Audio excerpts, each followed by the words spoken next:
Hey everybody, I hope you guys can hear me. Wait a minute, something's going wrong. Something has gone wrong. Hang on. Fix it.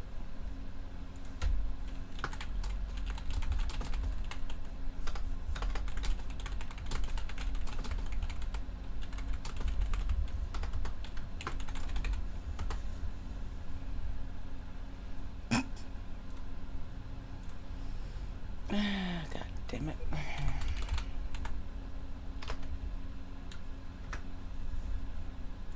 Hey everybody, how is everybody this evening?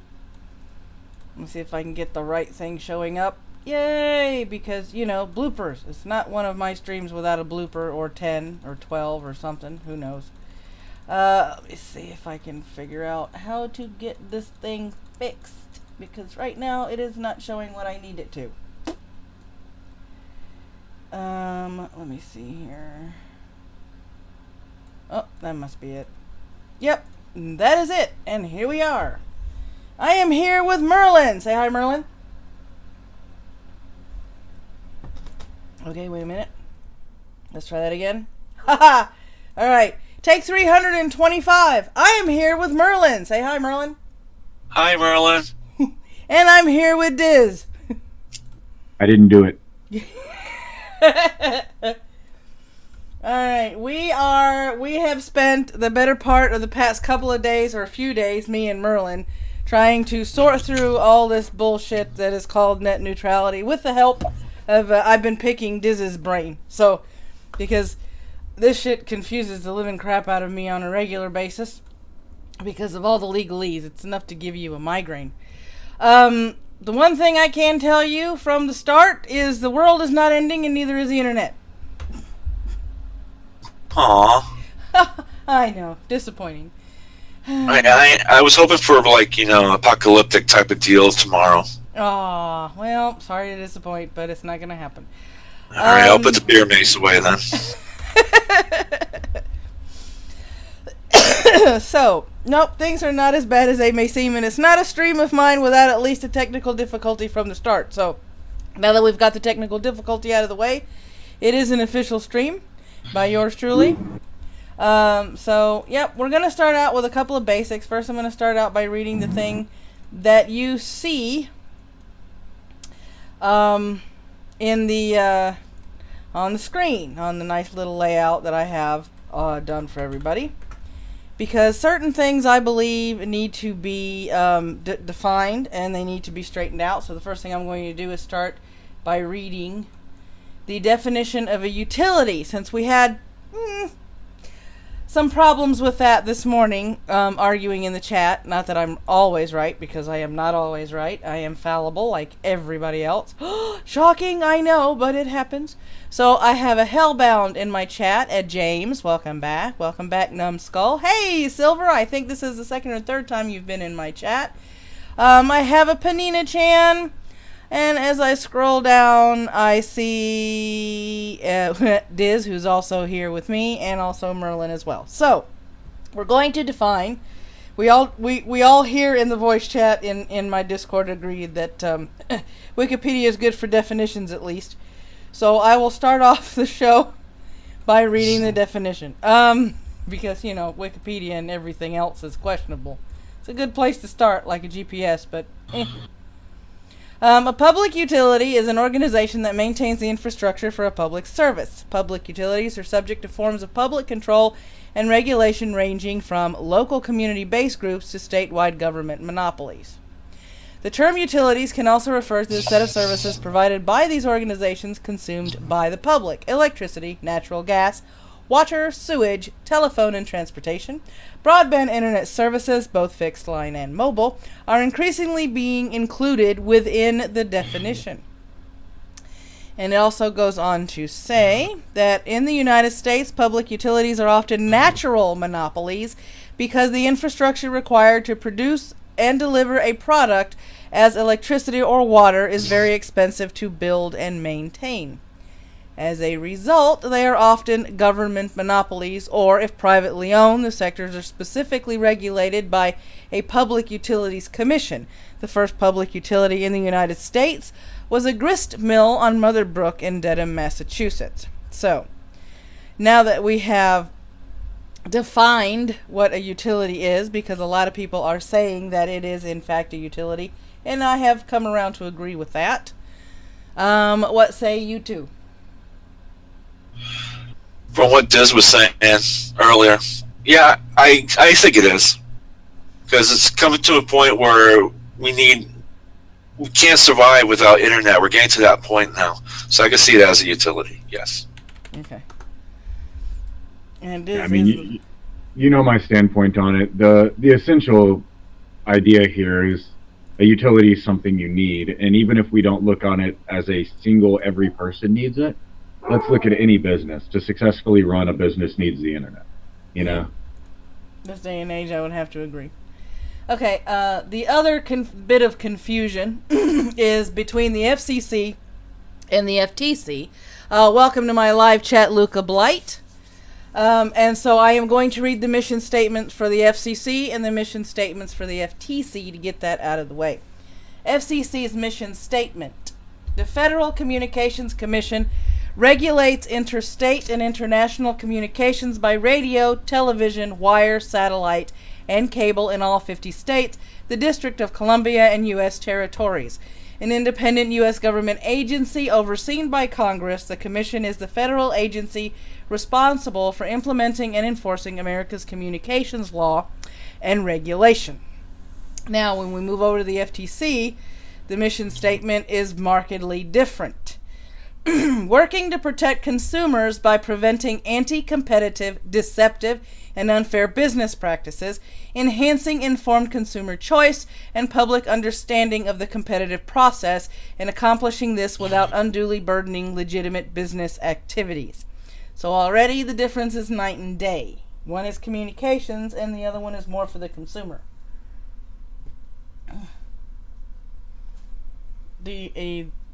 Either one of you two have anything to add to those two mission statements? You seem pretty much dead on. One regulates, the other one protects. Yeah.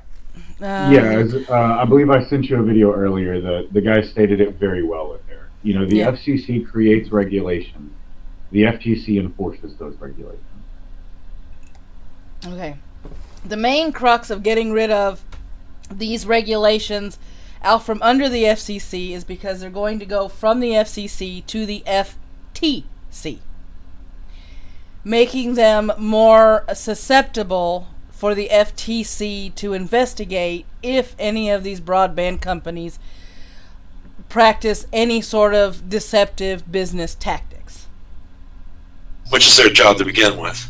Exactly, which they couldn't do under these net neutrality regulations because it took them out of the picture, if I understood everything that we've read and seen. Yeah, I mean, if I can just go over it to sort of give a quick basis on it. Yeah, go ahead. So there's a few regulations that are going to be enforced with the FCC net neutrality laws. And those regulations essentially file the ISPs and anybody providing you internet as a common carrier. But they file them under common carrier laws, but they're actually a private carrier because they're contracted by you paying your contracted internet fees. Therefore, they would actually not be under the same regulations that a normal FTC appliant or FTC governed business would. So the issue with net neutrality is essentially that the FCC, the same company who, by the way, tells you you can't say the word shit on television at the certain times of day, will be in entire control of the internet, and any business practices only go through them. Nobody from the FTC would be able, like, you couldn't file a complaint if a business screwed you over because the FCC doesn't accept those complaints. Diz, can you explain to us about right now? Also, before this was going on, there's a case going on right now with AT&T. Can you tell us a little bit about that?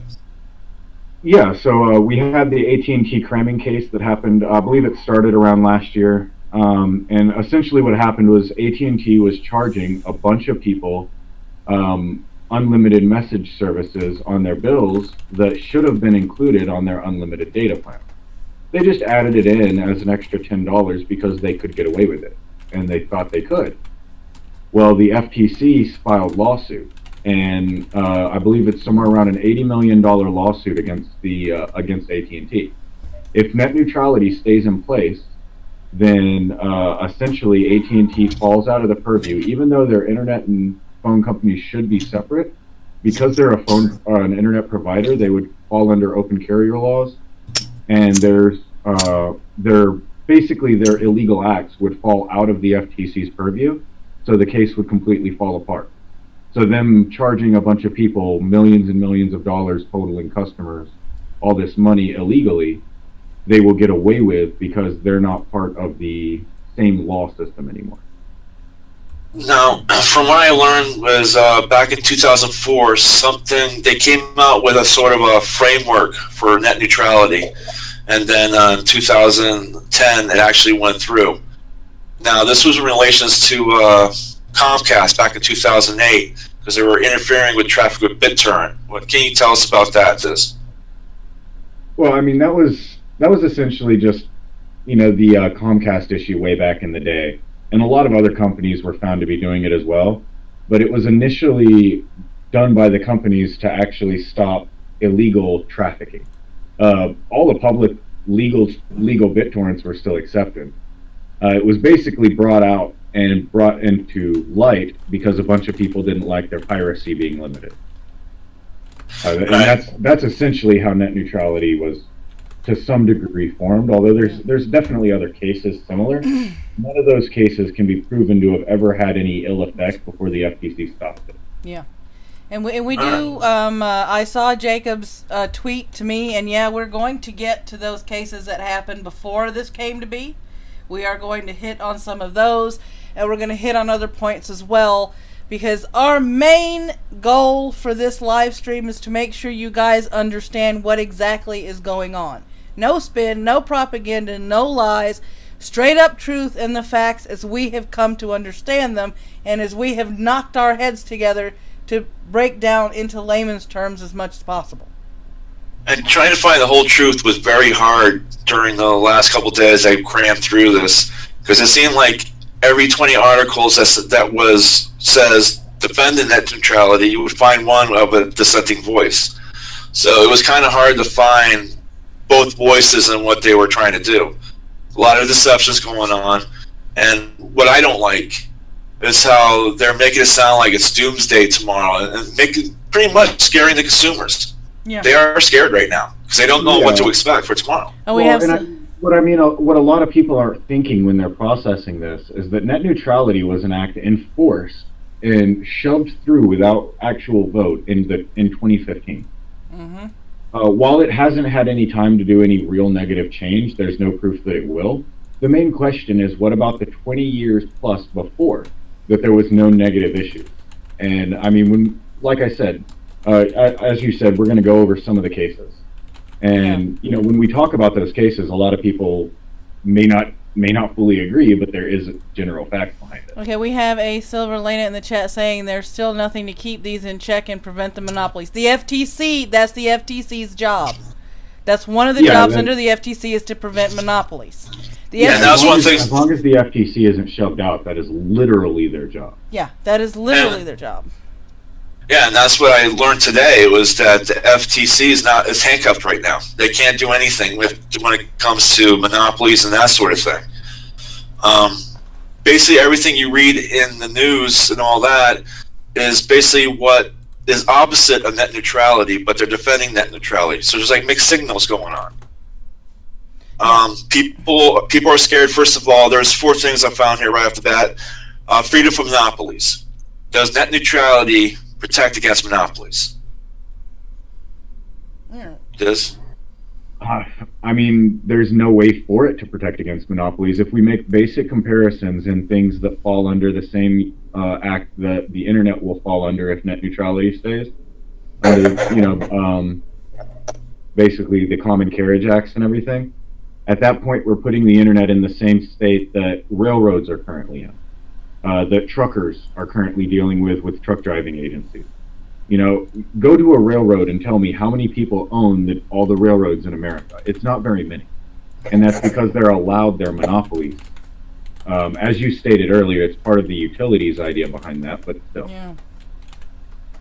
Another thing they say is freedom to start a business and compete on a level playing field. Yeah. They say that's what net neutrality does.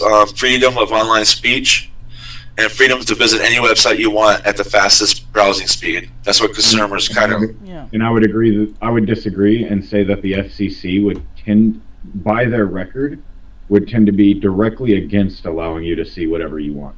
Right. What they're keeping from the regulations is the fact that they have to be transparent in the deals that they are making to other companies. So these broadband companies have to be in full transparency in any business deals. And no, Jacob, he doesn't need to be fired. You're overstepping that a little bit. Silver Elena, I've spent my life working for telecom. They will do and allow what makes them the most money. I don't understand what you're saying. On paper, you're 100% correct. What we're saying is, by turning it over to the FTC, by getting rid of these regulations, except for the transparency regulation, the FTC is going to have more of a hands-on look at what is going on and be able to stop monopolies when they see them forming. As it is now, they can't do that. They've been shoved out by the FCC. Well, and actually, as it stands, the transparency regulation only stands in effect for the FCC. So the companies don't have to be transparent to consumers. They only have to tell the FCC what they're doing. So if you trust the FCC to completely govern everything that happens with the internet, then I agree. However, if the reform goes through and if the net neutrality is revoked, the Transparency Act stays in place, except it actually holds a different meaning, because when it's applied to the FTC, it's also applied to the consumer. Mm-hmm. So that means that if you are getting an internet company that, say they want to block certain websites, right? They would have to tell you beforehand, because if they don't, then the FTC would actually basically sue them for omission. By the way, talking about Agent Pie, he doesn't need to be fired. He's just doing his job, and he is a Republican. It's politics. It's what's going on. And there's politics and everything that goes on with DC and in life in general. So he shouldn't be fired. He's doing his job.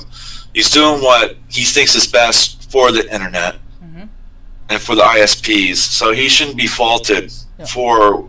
Now, I agree. He seems like he's an asshat, but his character has nothing to do with his job. Yeah. And also, there's currently practices going on in a physical nature of this exact standard, and they will continue if the FCC holds this purview, because the FTC won't be able to stop them. What I'm talking about is companies refusing to allow, say, certain apps on their phones and such, because you're with this data plan. Yeah. Now, you could have the exact same phone, but go to a different data plan, and now that app's allowed. Yeah, MC says, you seem to be missing the fact that the FCC is an unelected bureaucracy with power to make this decision however they want. FCC has used neutrality rules to kill AM radio for decades. We were getting to that. Yes. The FTC takes a look at business practices, and if there's any deceptive or monopolistic practices, they jump in. They're reactive in that sense. They will go after these companies for these bad business practices. The FCC is more of, you can't do that, you can't say that, you can't show that, you can't do this, you can't do that. Period. I mean, basically they're a banhammer. If any of you watched the Super Bowl with the nip slip, the wardrobe malfunction, the FCC, finding them, what was it, $500 million, $500,000 for a nip slip? It was either $500,000 or $500,000,000. It was a lot of money for. Right. It was a lot of money involved. I know that. Okay. And they wouldn't let go of it either. They just latched on to the nip and didn't let go. Right, exactly. And not only did they go after the Super Bowl, they really, after the Super Bowl, they clamped down on anybody cussing on television, anybody showing anything they considered nudity on television. That's the FCC. They're censors. They're the little old ladies in the neighborhood going, you can't do that. That's obscene. Yeah, everybody that doesn't like the apocalypse going on right now, a large portion of that would be controlled by the FCC if they had their way. Mm-hmm. They would probably have shut down all of the YouTube channels that they find adverse. Yeah. And if you want more information, you should watch Family Guy, the episode with the FCC. I think somebody just quoted Silver. The FCC won't let me be. This is what I like about my chat. Now there has been a lot of pushback to keep net neutrality in place. Can I read something from the small businesses? Yep. Let me welcome Nextfer. Thank you and welcome. I believe this is your first time in my live chat. Welcome to the Coffee Club and Coffee Talk. Pull yourself up a chair and your favorite brew. Make yourself at home. Go right ahead, Merlin. It's my first time in the chat too. Cool. On my channel. Back in April 26th, when the comment period was going on about this whole thing, net neutrality being repealed and all that, and Mr. Pi, he was putting together the plan. There was a list of 800 small companies that said that it would kill them because they're upstarts and that the bigger fish in the pond would eat them.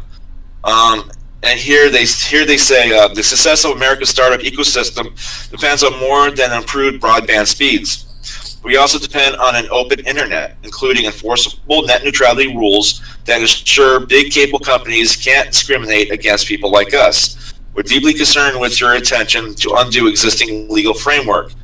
Without net neutrality, the incumbents who provide access to the internet would be able to pick winners or losers in the market.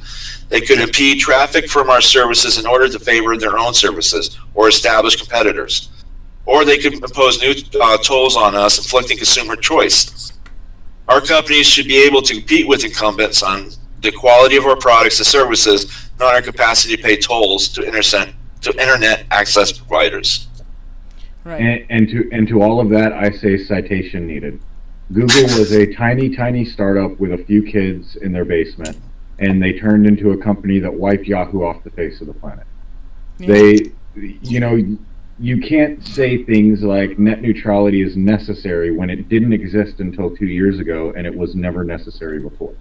The FTC has always handled any serious issues, and open market has handled any obvious ones. Yeah. And as far as disbanding the FCC, no, the FCC is needed in small part. The FCC are the ones that made regulations for primetime television, saying that certain shows need to be shown after a certain time so as not to expose children to, extreme amounts of violence or lewd stuff and things of that nature. That was part of the FCC. So no, they don't need to be disbanded. They have their uses. Their uses are just obsolete when it comes to the internet. They don't need to be trying to regulate the internet when all they are there for is, what time can you do what and laying down a band hammer. I mean, imagine them finding YouTube, finding all this shit on YouTube before YouTube fixes its stuff and goes, oh no, nobody needs to be seeing YouTube. Bam, no more YouTube because the FCC banned it. And let's talk about the regulations that are in place about common carriers. We're back from the first time was, 1933? Mm-hmm. And then the second time they revised is 1996. Last I checked, this is 2017. So there is, especially with the internet and broadband, there's been a lot of changes in the past 10 years. Yeah. Oh, definitely. Mm-hmm. And I mean, and the FTC, like I said, they had regulation for 20 years. Nobody had these issues. I don't see where all this idea of net neutrality being an issue is. Like, it was honestly sort of a fabricated falsehood in order to, like, I don't know, a lot of people aren't aware, but Obama essentially reformed the FCC to get net neutrality to pass through. Yeah. Yeah, I remember that. Let's talk. I want to talk real quick about back to 2010 when they came out with the framework for net neutrality, and it was because of Comcast. Now everybody points to this episode with Comcast interfering with BitTorrent. And from what I learned from Des and from online, the FCC was taking care of it. At the time, it's because there was FCC took Comcast, told them, gave them sanctions and said you can't do that. Well, there was no regulations whatsoever, so Comcast won the case. Yeah. So in 2010, they came out with the framework so they would be able to handle situations like that. Mm-hmm. Was that a good idea? Or is it just one of those things where big companies will do what big companies do, and we'll do what we can? Yeah. Well, I mean, obviously, it's not a bad thing to put some ideas into place, but most of that is very easily put into place when the FTC files a lawsuit and the company either completely backs off or the FTC wins, because at that point, there's legal precedent. Yeah. And that's what a lot of people aren't realizing here either, is that we're not just talking about your website going down or something like that. What we're actually discussing on a long-term basis is the physical side of this, the law side of this. Yeah. You know, the companies aren't going to be able to restrict one website. And also, if they just, the framework back in 2010, if they just left it alone at that, I think things would have been fine. Yeah. But since Obama came in, yeah, he revamped the whole FCC just to make sure he did push net neutrality. Yeah, his legacy. Yeah. What's on the screen now? I'll go ahead, Diz.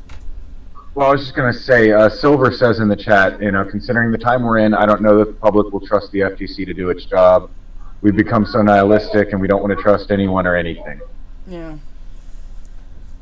Yeah, I mean, and she has a point, because a lot of people have a lot of distrust in the government, especially from what's been happening. She does, but this is my point, and this is my whole issue. Net neutrality in itself actually removes any control from the people and puts it all into the government's hands. Because, as I said, you can't file a complaint with the FCC and expect to get your stuff back. Right. But if the company does something wrong, you can file a complaint with the FTC and at least have a chance. Right. I mean, that's what the FCC is there for. They're supposed to handle this sort of thing. But when you knock their teeth out, they can't do anything. No. So numb you to death. Yeah, and basically that's what these regulations did when Obama passed them. It shoved the FTC out of the picture so they couldn't regulate anything.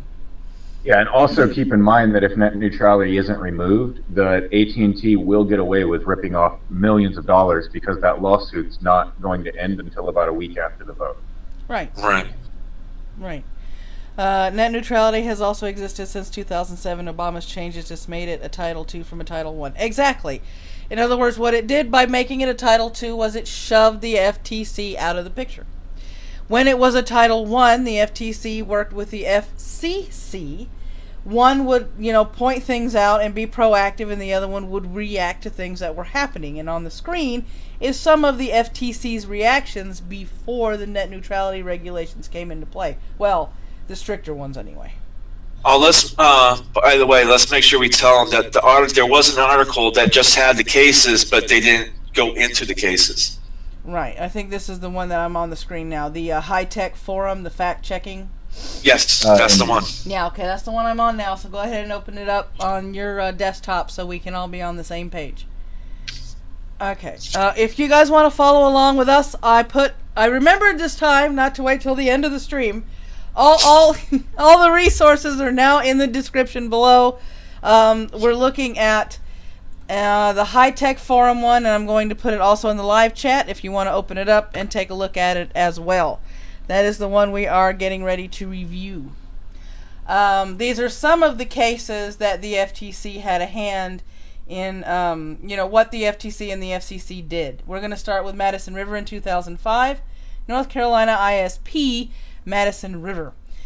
Communications blocked the Voice over Internet Protocol, or VoIP, service Vonage.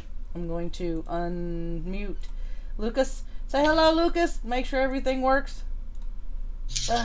It's not the working. I gotta take it off push to talk because I'm a dummy. Okay. I have to take it off and push it to talk. It's on the push it. Okay, no, it's not on push to talk. He must have himself muted. It's not on. Well, that's not good. Oh, hang on. Blip, blip. Now he should be able to talk. All right. Maybe. You lack the permission to talk. I'm gonna lack it. Look. Sometimes I really think it hates me, but then again, it wouldn't be one of my live streams without major problems. So. Remember, whenever there's a problem, it's always Autobots, lick my ass. All right, say hi, Luca. Hello, hello, hello. Yay, the mic works. Okay, so Madison River blocked the voice over internet protocol service Vonage. The facts: Madison River was a small rural telco with 40K DSL customers and a massive debt load of some 500 million. That's a lot of debt. Following an upgrade of its infrastructure to support DSL, it did, on fact, block access to Vonage and other competing telephone services in order to ensure the cash flow to pay for the upgrade. So yes, this happened. The impact, a similar tactic was employed by Korea Telecom in 2006 when it upgraded its copper infrastructure to fiber. Korea Telecom's actually, yes, they were using copper, for those of you that are probably listening to that and going, you have got to be kidding me. Was perfectly legal as it was permitted by legislation to block foreign VoIP services that didn't comply with its telecommunications law. Take a breath, dum-dum, keep reading. In the U.S., this would be equivalent to blocking services like Skype that don't pay into the Universal Service Fund, supported 911, or comply with other conditions that apply to telephone services of other kinds. Hence, this is more a question of regulatory compliance with the terms and conditions of telecom service than of internet freedom. A lot of people refer to these cases, and not all these cases pertain to the net neutrality issue, like this one here with the VoIP service. However, in 2005, here's the Comcast one with the BitTorrent stuff that we were talking about before the thing. You want to read that one, Merlin? The Comcast 2005 one? Before you skip to that real fast, just so we're covered, the resolution on that company was held accountable and fined. Mm-hmm.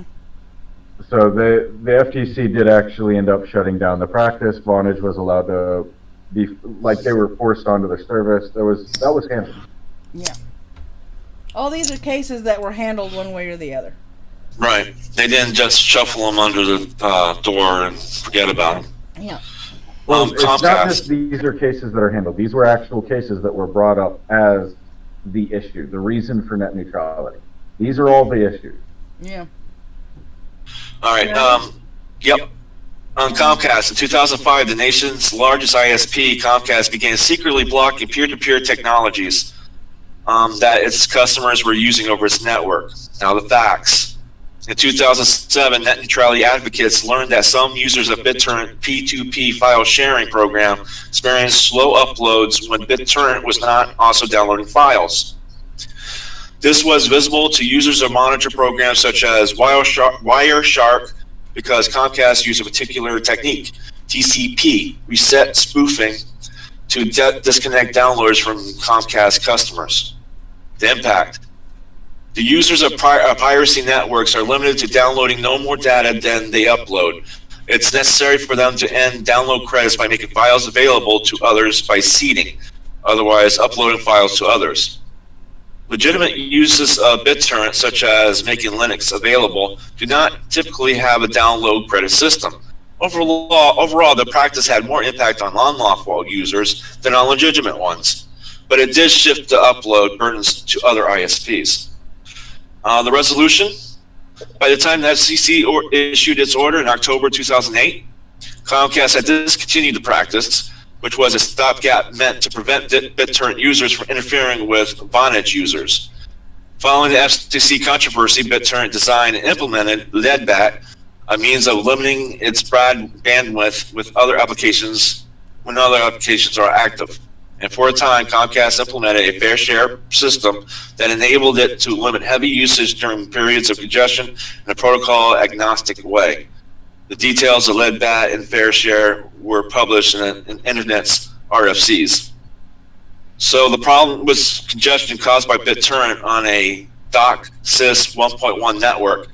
It was resolved by DOCSIS 3.0 in a dialogue between BitTorrent and ISPs in the Internet Engineering Task Force Forum.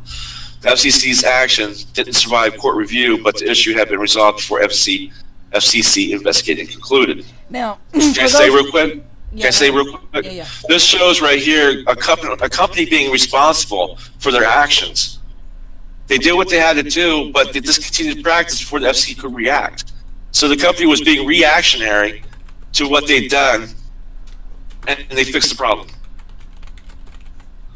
without the government. They did something that people didn't like. People complained, and they fixed it.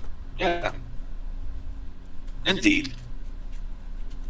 Yep, and then let us not overlook the fact that BitTorrent was illegal. No. Don't Well, say and on that. top of that, BitTorrent in itself wasn't illegal, Okay. but the prime people hit were using illegal torrents, and even then, they weren't actually stopping them from downloading. Hey, They were fuckwad. simply Hey, fuckwad. evening it out. You could only download as much as you uploaded.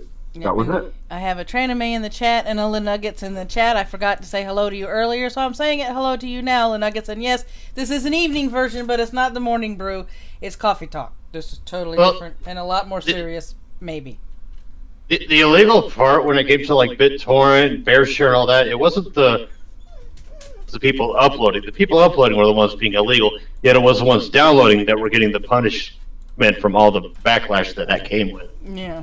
Well, you could say that, but at the same time, no, because as long as you were downloading legal content, then you would just leave it there and upload it. Yeah, but if you went after the downloaders, you could continuously pursue people that had downloaded the content rather than go after the one that had uploaded it. Because if you go after the one that uploaded it, you're nipping the problem in the bud, but that doesn't allow these companies to get the maximum amount of money they can out of the lawsuits in regards to piracy. Well, not just that, but most of the time the original uploader is in a country that's non-targetable by UN standards on that. So, I mean, most of the time we're working out it. Like, even if they live in America, their first ever public upload is to a server based out of Norway or somewhere where it's legal. Well, yeah, I mean, it took Kick-Ass Torrents. He made a legal purchase, and then suddenly everybody knew where his IP address was, and then Kick-Ass Torrents got shut down, and then it got taken over by people that want people to register their credit to download from the website. Yeah.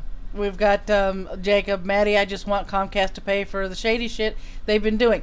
That is why these regulations have to go away, and that is why broadband has to go back under FTC. So the FTC can catch Comcast doing this shit and fix it. Yeah, Jacob, as that's a matter the whole of fact, problem. if net neutrality stays the way it is, then we're talking about a private carriage contractor essentially allowing them to charge you and give you whatever service they have done a background deal with the FCC to allow, and charge you whatever they feel like it. And they don't have to be open about it. They can just talk to the FCC behind closed doors. They agree on something, and then they provide you what they agreed on. Yeah. If we remove net neutrality, then they have to work under a fully consumer transparent basis. Well, net neutrality has existed since 2007 and arguably since 1996. The problem was there was a lawsuit that Comcast filed against the government for the decisions that they made in regards to net neutrality because it wasn't a Title II at the time. Well, it was Verizon. And once it was made a Title II. Yeah. Oh no, Verizon came later. Initially, it was Comcast that filed the. Okay. Verizon came later. Verizon came once Title II was a thing, and they lost that lawsuit because now that the internet's under Title II, it's considered a public Comcast utility. actually never filed. They were talking about filing, but they never filed because of the Verizon suit. Oh, and they won, and that's because it was under Title I instead of Title II, and there was a lawsuit that came up later in which it became a Title II, and that was under the Obama administration. Either I'm confusing the two, or you are. One or the other, but I'm pretty sure Verizon is the one that sued and won. No, Comcast was the one. Comcast sued and won. Verizon sued and lost, or initially could have won, but because it was placed under Title II, they lost the lawsuit. Yeah, I guess that makes some sense. But yeah, so essentially what we're working with is net neutrality placed under Title II, but Verizon winning that lawsuit wasn't what everybody thinks it was. The judge essentially forced out a few standards from that, including transparency among all consumers. Well, let me. No, go ahead. Sorry. Well, I'm just saying it would have basically forced any internet company that was offering services to tell you exactly what you were getting, and also essentially if there were any, stream cuts or anything anywhere. You weren't getting the same Netflix as somebody else. They would have to be open about that. But under the FCC purview, they don't have to do that. Well, let me read off a few incidents that, if any of you have watched PSA Stitch, he made a video basically breaking down why the anti-net neutrality arguments are completely and utterly invalid. In 2004, Verizon disabled Bluetooth competition. 2005, Madison River blocked bonnage. 2005 also, Verizon prevents customers from downloading ringtones off the internet. 2007, Comcast throttles P2P. Also in 2007, AT&T prevents Skype users from working on iPhones. Also in 2007, Verizon disables other GPS products. 2008, Cox and RCN throttle P2P, the piracy thing. So there is some validity to why they would do that. However, in 2015, Verizon blocks customers from getting SIM cards for Nexus 6. T-Mobile throttles speed on unlimited data plans. Verizon lies on their website about iPhones. 2016, Verizon prevents customers from using White Pages caller ID. AT&T was also investigated for a 0 rating. Verizon 0 rates in its video platform to G090. Going back a little bit, sorry, these are a little out of order. Well, partially it's way too fast for me to keep up with, debates on any of it, obviously. So it's going to be really hard for me to retort and prove any of these wrong, or even actually to say, was there some sort of outcome? Because Free Press brought up a lot of the same type of cases, and that's what I was showing Maddie and them earlier. Well, the outcome we're talking about the exact same cases, or some of the exact type of cases, but the FTC defended everybody in those cases. Yeah. The outcome was Title II. All the lawsuits I'm reading off to you were because of Title II. That's why Title II became a thing, because certain ISPs were streamlining their own products and blocking other. Can you put that link in the research voice chat that's just above where we're at now? I mean, the research text chat that's just above us where we're at? Yeah, I'll leave all this information came from PSA Stitch. I'll see if he had some links on his YouTube channel, because I know you guys don't want to watch a video in the middle of a live stream. Okay, so yeah, we're going over the cases right now that a lot of people are citing and what actually the case entailed and how they were resolved. For those of you just coming into the live chat, I see a Mitch.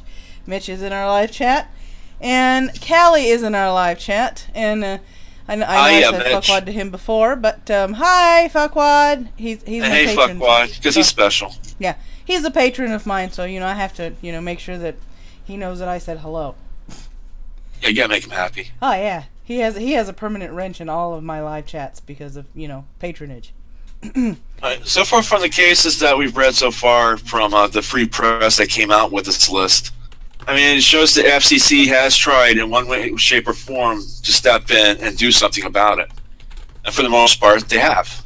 Yeah. But when you read the Free Press article, it does sound like wow, we do need net neutrality. Yeah, and then you expand it a little. I'll read the next one now that I have brought the dog in from going for a walk. I think he's going to want to chase the boy because the nephew is now eating, so he's smelling the food.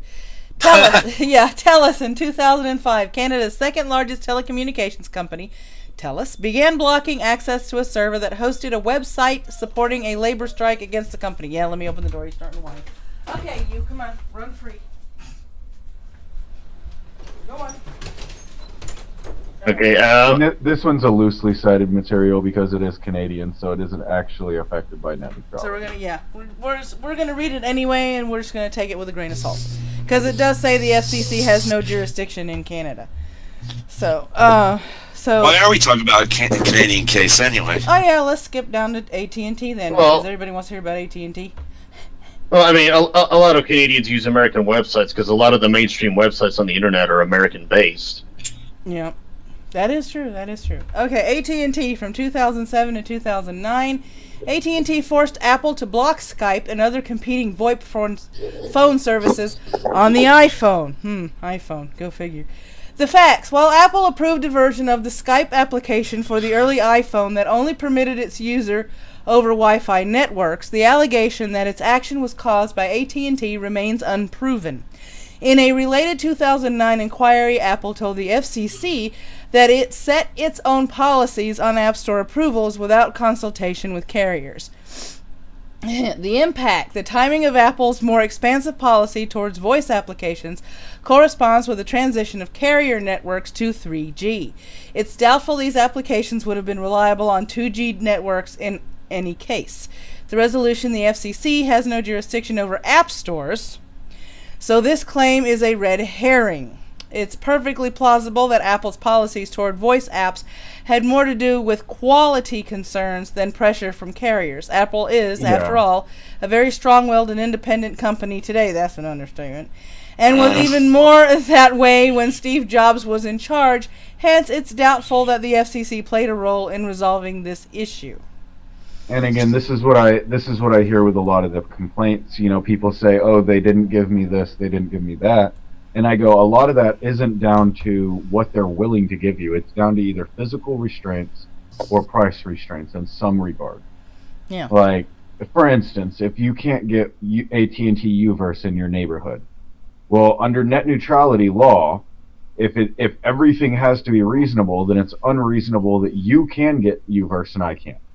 You know, if one person can't get U-verse and I can't, then that's why. How is that fair? So now AT&T should legally have to either A, supply U-verse to everybody, or B, supply U-verse to nobody. Yeah, because the FTC will get on them if they're being selective. So that's where part of my issue with net neutrality comes in is where does this stop? And especially once it's under FCC control, when do they stop? They never have. I mean, look at everything they've done through history. Mm-hmm. All right, so what's the next one? Next one is Windstream, right? Yes. All right. In 2010, Windstream Communications, a DSL provider with more than 1 million customers at the time, caught to hijacking user search queries, made to using the Google toolbar within Firefox. The facts. Free Press. Free Press is where the original article came from. Mm-hmm. Free Press portrays this incident as a hijacking user search queries, at best a misleading description. Windstream actually intercepted failed DNS lookups for a brief period, redirecting error pages rather than searches. Windstream says error page redirection was caused by misconfigured software and was not deliberate. There's a little box here that says Windstream implemented a network change on Friday, April 2nd, must be of this year, that affected certain customer web browser search box queries, producing search results inconsistent with Windstream's prior practices. Windstream successfully implemented configuration changes today to restore original functionality to these search queries after hearing from affected customers. The impact, none. When domain names are typed correctly, minor. When URLs were mistyped, resolution. Customers complained the problem was fixed in less than a week. Free Press complained to the FCC, but the ISP corrected the problem before the FCC responded to the complaint. Yeah. So it sounds more like a misunderstanding with this one. Yeah, and oops in the programming here and there. It happens sometimes, and then they fixed it. Yeah. I somehow kicked myself out. Luca, yeah, you accidentally hit another voice thingy and you wind up getting kicked out. Let me bring you back up. Welcome back. Obviously, I'm new to Discord, so I apologize for that. It took me a little... Hey, every once in a while, I still accidentally click myself out of a voice chat. Don't feel bad. All right, Metro PCS in 2011. Metro PCS, at the time, one of the top 5 U.S. wireless carriers, announced plans to block streaming video over its 4G network from all sources except YouTube. The facts. Metro PCS, now owned... Boy, talk about a typo.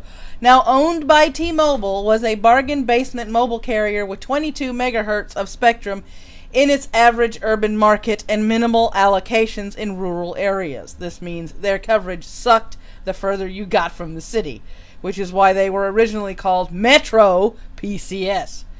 And wasn't great in the city. Yeah, you're talking at the average bandwidth for Verizon or AT&T is something around 600 kilohertz. Yeah. This was 22. I had a friend back then in 2011 or 20. She had a Metro PCS phone before they actually hooked up with T-Mobile. She'd come to my house, and she was one of those people that would walk around looking walk around my house with the phone in front of her, seeing if ooh, I got a bar, and text somebody real quick. In my house, because she had Metro PCS. She nicknamed it Metro Piece of Shit. So basically, they were like a little pimple on AT&T's ass. Yeah, pretty much. This was barely enough to provide voice and text, basic web browsing, and minimal video streaming. Because of its limited spectrum allocation, the company was more concerned about efficiency than were the large carriers. It was the first U.S. network to implement LTE. Metro PCS made a deal with YouTube to provide highly compressed video streams. Oh shoot, and I think I scrolled up too much. Yes, I did. To provide highly compressed video streams to its customers, and Free Press complained to the FCC that this arrangement was harmful to other video streaming services. The impact: Metro PCS sued the FCC as soon as the 2010 Open Internet Order was passed on the heels of the Verizon suit. Rather than pursuing its case to the end, the company agreed to a buyout from T-Mobile and withdrew the suit. Hence, the nation lost a low-price mobile networking option, albeit one with a less than total view of the internet. The resolution: if Metro PCS had pursued its lawsuit, it would have won, since the 2010 Open Internet Order was unlawful. The impact of the 2015 OIO is less clear because that order has a loophole for carriers who provide service to subsets of the internet. It's conceivable that with the proper disclosures, Metro PCS would still be allowed to offer discount service to a portion of the internet, but we'll never know. Well, and here's sort of the option with that. At the time, from a physical standpoint of what they were able to provide to their customers, they essentially had two choices: stream absolutely no video, or make a deal with YouTube to get at least something for their customers. Mm-hmm. They chose the latter. They wanted to provide what they could at least deal with. Yeah. I mean, it's and like I said, I had a friend that had Metro PCS back when they first started. Oh, that service was absolutely horrible. Yeah, I've had it on and off over the years because I live in a metro area that it was one of the first it started in, and I mean, you had to sort of take it with a grain of salt when you bought it. You were paying, I think it was $40-50 for unlimited everything at the time. Mm-hmm. And the next best company that had that was like AT&T at $120 for the same thing. Yeah. So you sort of knew you weren't getting the same service. Oh yeah. Oh yeah. Now they're linked with T-Mobile, so they have, more of a network to work with. Yeah, I mean, but they easily could have, at that time they easily could have just said no video streaming at all. Yep. Like, none of our browsers will support video streaming, and that would have caused less of an issue, but more consumers would have been unhappy. Yep. Merlin, you want to read the Paxfire case? Sure. Okay. In 2011, the Electronic Frontier Foundation found that several small ISPs were redirecting search queries via the vendor Paxfire. And here's the facts. Once again, Free Press provides a misleading account of error page redirection. Just like the Windstream case, this is an instance of small ISPs trying to make customers happy while picking up a few pennies from mistyped domain names. The story is based on research done at Berkeley International Computer Science Institute that riddled with errors. Check these corrections. How do you want me to read this? Should I just read it? Yeah, read the stuff that's crossed out too, because that's a little suspect when they put shit on there like that. And then I'll read it. And then I'll read it without the words they crossed out. Right. See how it's different. All right. So this is everything. These proxies collect, receive, examine, and process all search terms and results, but only log a small subset to search queries that were entered into a browser search box and are related to major trademark holders. The user's web searches and the corresponding search results, mostly forwarding them the rest to and from the intended search engines. This allows Paxfire and or the ISPs to directly monitor all searches made by the ISP's customers. Paxfire's code to examine the queries and responses, selecting those that are of relevance to its business, and build up corresponding profiles, a process on which Paxfire holds a patent. It also puts Paxfire in a position to modify the underlying traffic if it decides to. Now, this is with the cross-outs. And let's see the difference. These proxies receive, examine, and process all search terms and results, but only log a small subset of search queries that were entered into a browser search box and are related to the major trademark holders, mostly forwarding the rest to and from intended search engines. This allows Paxfire's code to examine the queries and responses, selecting those that are relevant to its business. It also puts Paxfire in a position to modify the underlying traffic if it decides to. It's night and day. Yeah, it is. Dang. Yeah, but essentially, to break that down into simple terms, all they were please. doing was redirecting some traffic that was meant to go to a website, and if you typed it wrong, instead of trying to fix it, they allowed it to be directed to a search engine, collected as data. Basically, collecting what Google does for data information collection. Okay. Let's see, update. Since the practice of redirecting users' searches was first exposed by New Scientist last week, we have learned that all the ISPs involved have now called a halt to the practice. They continue to intercept some queries, those from Bing and Yahoo, but are passing the searches on to the relevant search engine rather than redirecting them. The impact? Much ado about nothing. Resolution? The practice was dropped by the unnamed ISPs who tinkered with it as a result of customer feedback. No FCC action was needed, so this was really grasping at straws. Are ISPs allowed to experiment with added value services? Not if free press gets its way. Yeah. In other words, what they mean by, added value services is, okay, you've got, let's say, 2 cell phone companies, and Diz will correct me if I'm wrong, and probably Lucas. Both of them have pretty much the same cell coverage. They have competitive rates. However, one affords absolutely no data for going to, let's say, 5 majorly used websites. One of them happens to be a video streaming website. The other one only offers no or free data to 3 sites, one of them being a video service that really isn't as popular as the one that Company A is offering.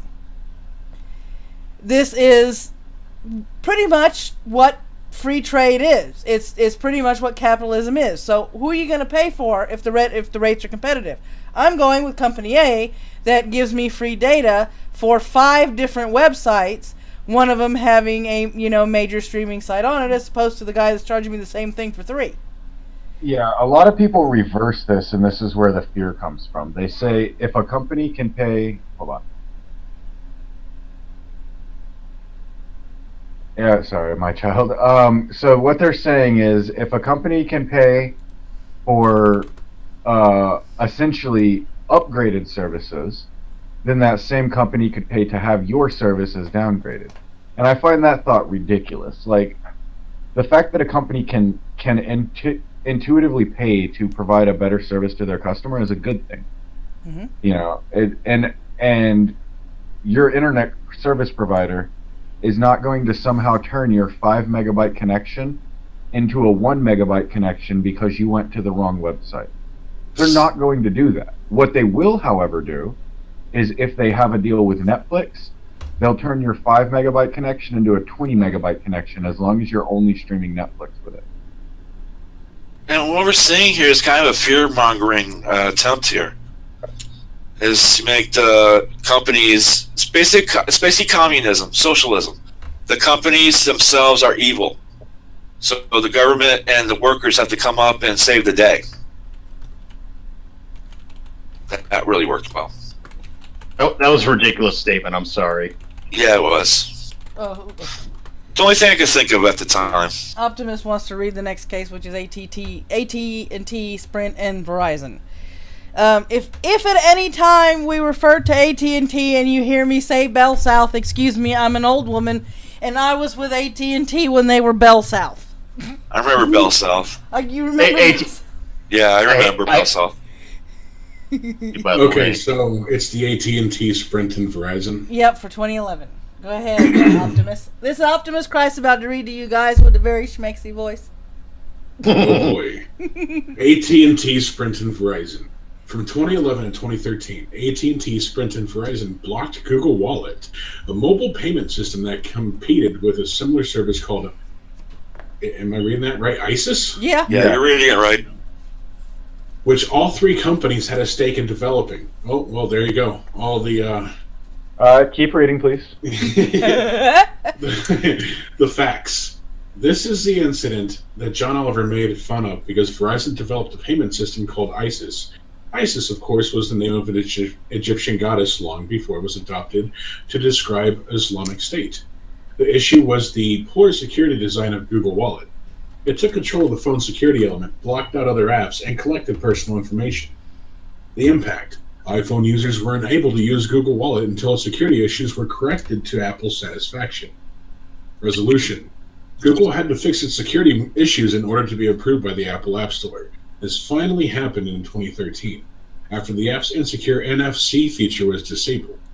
Google implemented the NFC functions in Android Pay. Like the other issues with App Store approval, this issue is outside the FCC's jurisdiction. If there was a conflict of interest, it was between Apple Pay, a successful product, and Google, a company with which Apple has a rocky relationship. I'll say. I'm continuing, correct? Yeah. Yep. Mm-hmm. And also it was a security flaw. Come on. Yeah. Right. Europe. A 2012 report from the body of European regulators for electronic communications found that violations of net neutrality affected at least 1 in 5 users in Europe. The facts. This European report has nothing to do with net neutrality in the US. Yep. Verizon. In 2012, the FCC caught Verizon Wireless blocking people from using tethering applications on their phones. The facts. Verizon charged users $20 a month for mobile hotspot services. This was prominently disclosed by the carrier in its terms of use. The impact. Verizon customers who wanted to tether their laptops to the internet through their phones had to pay extra for the privilege. The resolution. In 2012, the FCC fined Verizon $1.25 million for blocking the hotspots and made it relent. The FCC had the power to do this because Verizon won 700 MHz C block spectrum at auction that carried specific open access conditions, barring any blocking of any app at any time. This spectrum was less expensive than unencumbered spectrum, so Verizon had to honor conditions of sale. So this was less a matter of open internet order rules than of auction conditions. Yeah, they were breaking a condition. Yep. You cannot go against the conditions and contracts. You will get your ass slammed every Note time. that somebody created that bandwidth, and before being willing to even sell it, enforced that it must be used fairly. Yep. Open market. This is how the open market works. It doesn't need all these regulations that the FCC will try to enforce. Okay, Lou, go ahead and read the last Verizon one. The one 2012. I think it's the AT&T one. The AT&T in 2012. Go ahead, Lou.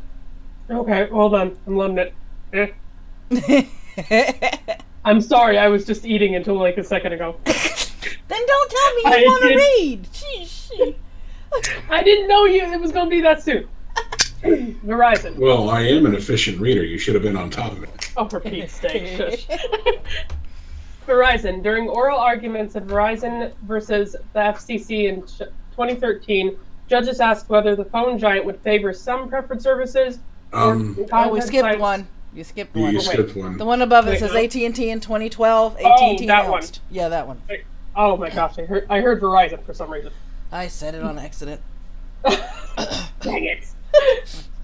AT&T. In 2012, AT&T announced that it would disable the FaceTime video calling app on its customers' iPhones unless they subscribe to a more expensive text and voice plan. The facts: FaceTime is a video chat program created by Apple for Apple devices. AT&T enabled it on its network in phases. Initially, it was only allowed on Wi-Fi and on the mobile network for users with tiered data plans. A few months after the introduction, it was enabled on all LTE phones without conditions with respect to contract.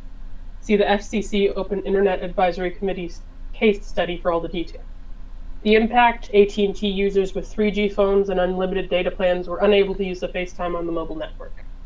The resolution: AT&T satisfied itself that FaceTime would not cause problems for the LTE network, but remains convinced that FaceTime over 3G is problematic.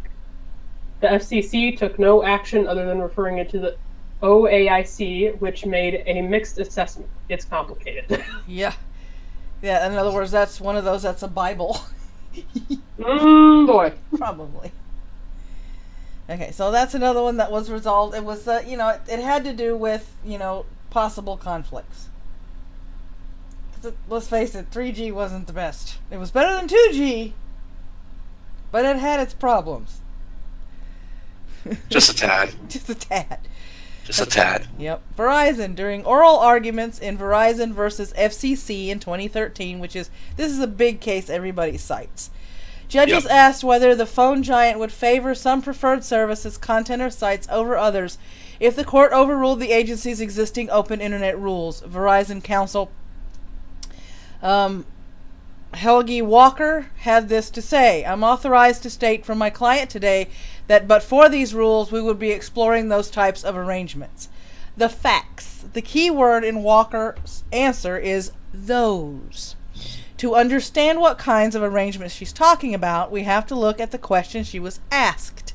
Free press dramatically misrepresents the context in order to connect her comment to an entirely different question than the one that was put to her. Here's her complete answer.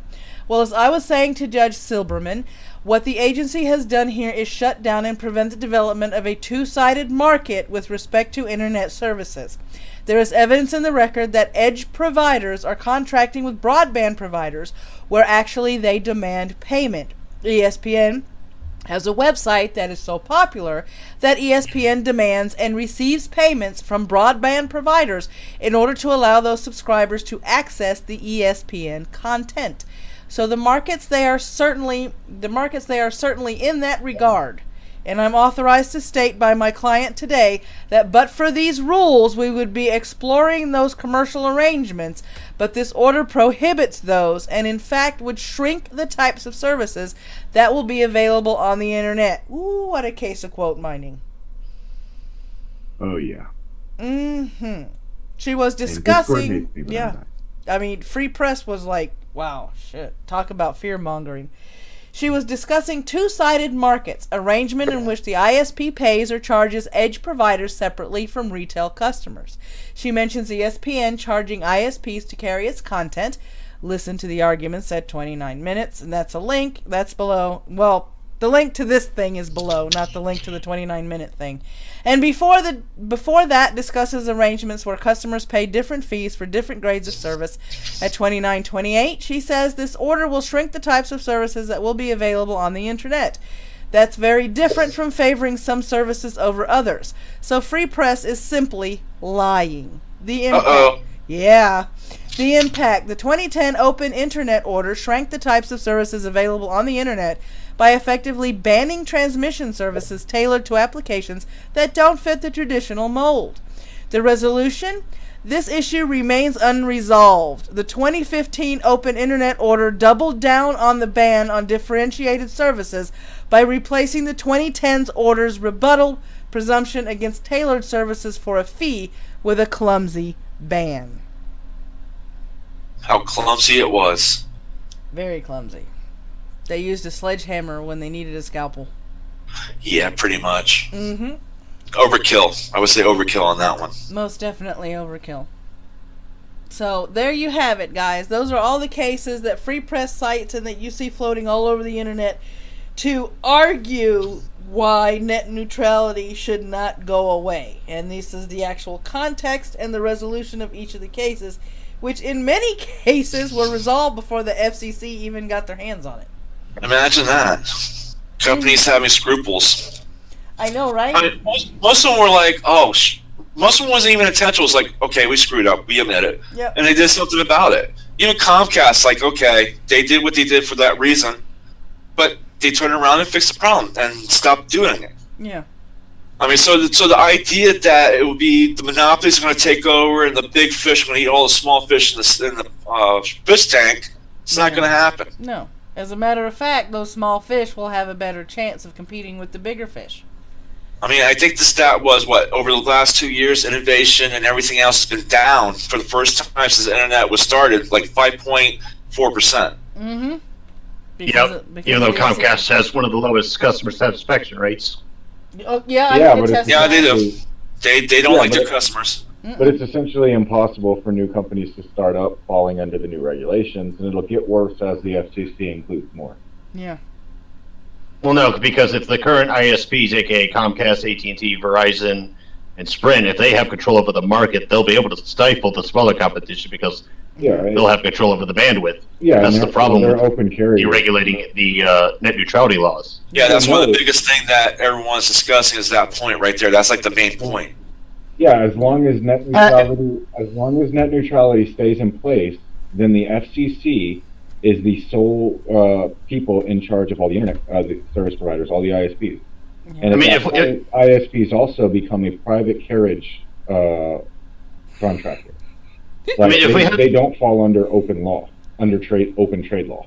Oh, welcome to my live chat, Gamecocks fan. FCC, more like the fucking cunt club. Go Gators. Funny, No 'cause truer it's words have been true. spoken. What the FCC ruling... Sorry, go ahead. No, go Let me ahead. interrupt. Go ahead. I was going to say, what the FCC ruling with Title II is that it made the internet a public utility. Therefore, it's similar to, your water systems, your electric companies have one company Well, having that's preferential not true. treatment to another. No, that is true. And if we were to roll back these things, and let's also consider the fact that a former lawyer for Verizon, where do you think he's going to end up once his job in the FCC commission as the head of the commission, and he's going to end up in a company job within Verizon because he helped them put more money in their wallets. That's the problem with this entire thing, is there's a conflict of interest. And last year, if and he last wanted a week, job with them, he never would have left his job with them. He'll be I there. will mention last week there was a dinner where he had a joke about it. He had a skit with one of the vice presidents from Verizon saying that he was the Verizon's puppet. That's why he's going to get rid of it. Everyone laughed aside, but outside the optics of it looked very bad. Yeah. And But, I then, mean, then alright. he made sure to say that he's the one that's done this. He's created this. Yeah. See, So Were you here's what opposed to people aren't SOPA and understanding, PIPA? Like, Huh? do what? SOPA and PIPA back in 2012, do you understand why there was a big outcry against those two cases? Well, that's exactly what's going on right now. But not directly, because again, and this is what's being overlooked.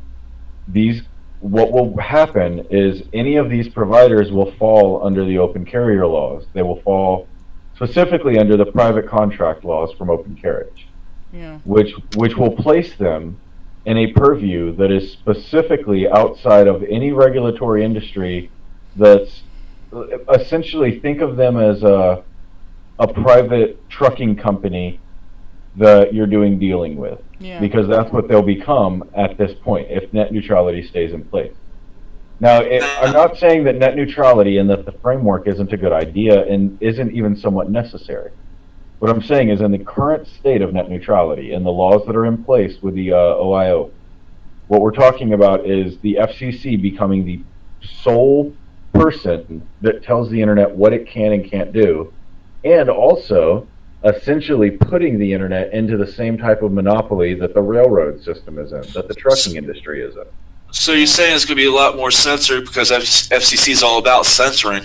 So if they keep net neutrality in place, basically what you're saying, they're going to censor more. So a person... There's no reason to believe throughout history that the FCC has ever protected the consumer.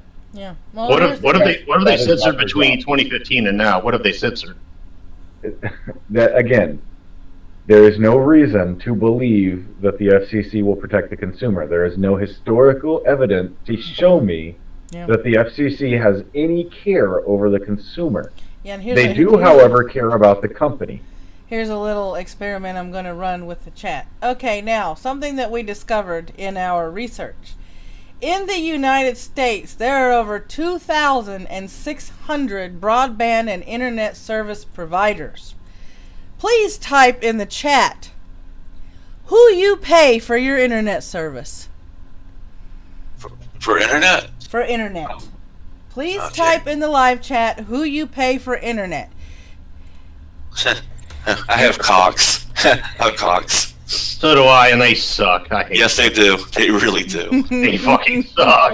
they suck so fucking hard. The problem now, AT&T, Spectrum, formerly known as Time Warner, Verizon, Frontier, Frontier. Wow. Xfinity, Comcast. Yep, Mitch switched to Xfinity. AT&T, Frontier, Spectrum. See- Before eviction, Frontier, AKA Comcast. Time Warner, or no? Wait, who's Frontier owned by now? Frontier is still by themselves. Let me see. No, they're not. Okay, hang on. Let me look it up. Let me look it up. I will look it up. Oh, that's I right. have That's the right. paper. They are I'll get still up to owned you. by themselves. Yeah, They just bought Yeah. out all of Verizon's contracts. yeah. Oh, lovely. Don't get me started on Frontier. Yeah, poor Mitch had the worst time where he was at Oh Frontier. man. Oh, Yeah, he did. There were a lot of live streams he couldn't participate in because he was roboting bad, lagging bad, lag spikes out the wazoo. I know, he Sanctuary screwed late- up my show several times because of that. Yep. Let me Yeah, also sure. say that like I'm a left-leaning libertarian, so obviously I am for deregulating certain things to Yeah. a certain extent. Right. But in the current way that the market has been presented as far as ISPs go, I would be against repealing net neutrality until we have more ISP providers in the market, because right now there's a certain elite group that would benefit especially from this, and they would be able to stifle competition just Well- like how Well, Walmart does with eminent domain. Well, the thing is this: when you get rid of these regulations, the over 2,600 internet service, broadband, and satellite internet providers will actually be able to compete where they want to compete. That's the thing. That's Yes. why this needs to end. And- That way, all these people can come together, and we have more than just the handful of choices that's cycling through the live chat now. And let's not forget. And also they would lose their private contractor status, meaning that they would have to provide fair and open contracts to anybody willing to pay. So anybody And- who started a new company could go to AT&T, and legally AT&T would have to rent to them just like they rented to anybody else. In an ideal world, you are actually correct in what you just said. However, that won't be the case because there are certain broadband providers that have more money than others. They will be able to That actually stifle. was the case for net neutrality. Now, And I have Pi two said friends it. separately that have There's started there's never been a before net neutrality. Net neutrality has always been a thing. It's just its regulations before have changed over the before course the of time. OIO regulation, to be specific, before the OIO regulation. Yeah. But that is what most people know as net neutrality. And, Well, net and, neutrality. Go ahead. Sorry. and Pi, he said that in his thing there, that he would return it to net neutrality if it was going that way, if it needed to be. So Yeah. nothing's That's written the in whole stone basic yet. idea is even the basic idea behind the entire restoring internet freedom order, which everybody thinks it's removing net neutrality. It's actually not. It's the restoring internet freedom order, No, and it you will already have permanently give the FTC purview Yeah. into the internet. So that Was it even light if net touch? neutrality is put back, no, the light touch idea is what's been around since '96. That's actually what he's discussing. when That's he the foundation, discusses right? That's the foundation for. Well, let me read you something from the FCC ruling based on the Title II modern interpretation. Today, our forbearance approach results in over 700 codified rules being inapplicable, a light touch, quote unquote, approach for the use of Title II. This includes no unbundling of last mile facilities, no tariffing, no rate regulation, and no cost accounting rules, which results in a carefully tailored application of only those Again, Title II you're provisions arguing- found in directly you're not arguing my further the point. public interest in an open internet and more broadband, You're nor will our You're actions arguing result the in the fair market imposition. point, which I'm completely avoiding. Arguing what the actual law says. You're arguing the points that say essentially what has always been the case will still continue to be the case. But Well, no, because what net neutrality? Let him Again, finish. Go ahead. the issue that comes behind it isn't is this going to fix the internet? It is who will be in control of the internet if this stays as it is. Right.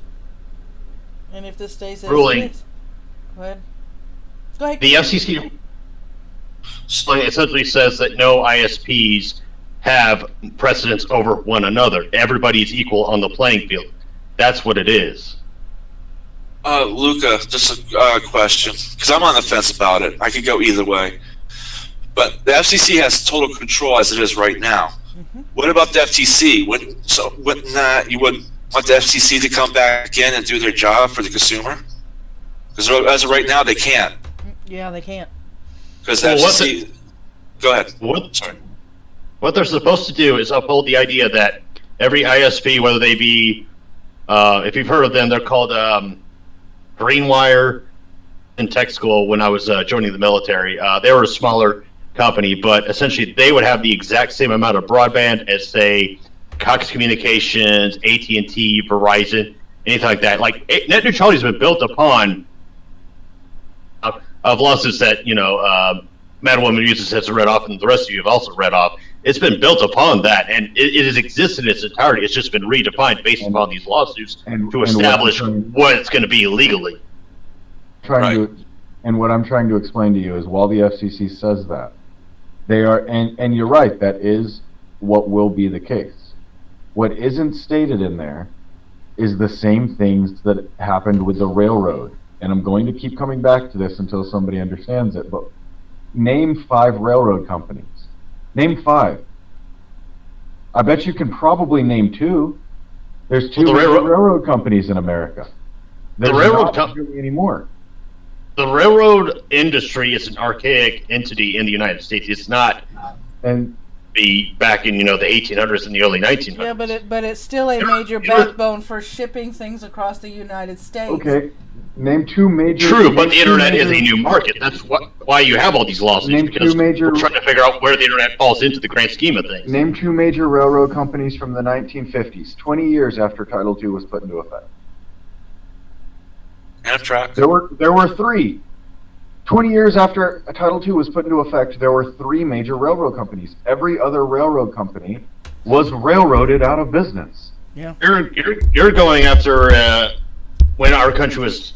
You're going after history that's like 100 plus years away ago. Title II is a law from the 1930s. The net neutrality law that is put into effect is a law from the 1930s under Common Carriage and Private Carriage Acts, which essentially tells the internet companies that, let me say this, this is what will happen. AT&T built all of these lines around me. So when Frontier decides that they want to provide internet in my neighborhood, AT&T can tell them, no, we only offer Verizon our lines, because they're a private carriage company. Are you sure you're not referring to the Telecommunications Act of 1996? No, I'm referring to 1934 incarnation. I'm referring to the current OIO that places it as a Title II. Okay, hold on, guys. I just got a Streamlabs in. Sorry. Welcome to the Coffee Club. Nextver, thank you very much for your subscription. I hope you like your stay, and I hope you find the seats comfortable and the coffee strong. I know my coffee's strong. and I definitely don't want to conflate access to a website with access to physical internet. That is one thing that a lot of people are conflating here, and there is a big difference. We are providing internet access to websites fairly via the OIO and net neutrality in the 2015 Act. But what we are doing is restricting the access to physical internet by pretty much everybody. Because you're giving these companies strict control, and the only people who are allowed to tell them otherwise is the FCC. Yeah, exactly. Why in this day and age, in 2017, we can't update these laws that were made 96 and 33? The internet has changed so much in the past decade. They were updated in 2015. Yeah. Okay. Yeah, but that was net neutrality. I'm talking about... No, net neutrality's been a thing since 1996. It's just legality has changed over time. In 1996, from what I understand, the FCC and the FTC were working together. Right. The FCC would do their regulations thing, and the FTC would step in when they needed to in order to enforce the rules that they saw happening as far as deceptive business practices were concerned. However, in 2015, they were kicked out of the picture, giving power over the internet because of Title II to the FCC, where it doesn't need to be. And that was established based on... No, go ahead, sorry. Well, essentially... After the FCC decided that they weren't going to win a case because they were in the wrong, Obama went back and forced them to enforce a law that is first off, it's completely unconstitutional to tell me I can't pay another business for better service. Screw you. It's completely unconstitutional in the first place. But in the second place, it's completely ridiculous to imagine that one company Maddy, scroll that up a little controls literally regulations should be the so only they can see the people 3 points they're and talking that about. they care about the consumer. Why in the world would they want to remove the consumer-based federal commission? The one people that are bureaucrats that you probably, as I believe it was, I don't remember who it was that said it earlier, but they're essentially bureaucrats that you can't bribe. Right. Because their one job is to care about people. Now, what about people saying, here's another argument to use, that the ISPs are still making bank today, even with net neutrality. I mean, Comcast keeps on making bank every single year. They haven't lost any money They're yet. going to make more now because now they can limit their private carriage so that they can charge more to certain carriers to even use their lines. Exactly. That's the entire point of overruling the FCC regulation as making it a Title II. Is Comcast, Verizon, all of them, they're a privatized company. They want to make the maximum profit, and I'm not faulting them for pursuing what they're pursuing. They're trying to pursue maximum profits, and a business needs to do that in order to survive. And I'm not saying they're wrong in their intention as to benefiting themselves. What I'm saying is that what you're arguing to say dismantle the net neutrality laws, I'm in agreement. I'm fully in agreement. However, with the current ISP climate, it wouldn't work in the way that we want it to. It would go against us completely. It would go against the consumer in more ways than one. ISP. How so, though? Exactly. Yeah, can you tell us about the climate? Citation needed. Yeah. 20 years Can you tell us before, more about the ISP climate? companies What's like going on AOL right and now? everything. What happened to AOL? AOL went out of business, not because they were a bad business, but because consumers no longer needed them. They could move on to better. Who are the big names at ISPs? It's Comcast, it's Cox, it's AT&T, it's Verizon, and it's Sprint. Those are the 5 entities that gain most from this. The other, however many entities, they won't benefit as much because those 5 hold more broadband than the others combined, and they can pay their way to say, yeah, we're going to trump the rest of the broadband. Hence why I brought up Walmart in the eminent domain. I Walmart understand that. destroys smaller businesses. Yes. Likewise, Yes, these it 5 does. entities will destroy smaller ISPs. And again, and this is where you're not understanding it. Walmart falls under the Federal Trade Commission Act. As it is, as net neutrality stands with the FCC in pure control, the internet providers will be under a completely different law system than what you expect a normal company that you're dealing with to be under. What won't you're be mistaking under- is that I'm not making a direct comparison. I'm making an analogy. It's a similar with differentiating circumstances. See, I'm not sure if we can afford at this point to actually make analogies. I think Diz is saying, please give me something that I can compare this to, not something I can make an analogy to. That's what I was saying. Do you want to pay your ISP? I need a citation from between 1996 and 2015 of an internet service company somehow shoving other people out of business unfairly. Oh, I did read about I admit, in it. my research that I've done, I haven't found any cases. I want a good analogy of somebody actually shoving somebody out of business. Things that you were telling me was like companies didn't allow certain users to have SIM cards. If anything, that affects their business. No, it negatively. had nothing to do I'm with talking SIM cards, dude. Cards. At one point, there was a statement in there, but you were going off literally list after list about 8 things. So, I mean, I'm looking for one good citation of one company affecting a smaller business negatively by using their power to shove them out of business in the internet area. Okay, let's take for example the Google Wallet versus the ISIS that Verizon, AT&T, and Sprint provided. They would throttle one over the other. And did you not specifically listen to that? It had nothing to do with them choosing to throttle. It had to do with Google not meeting their security standards.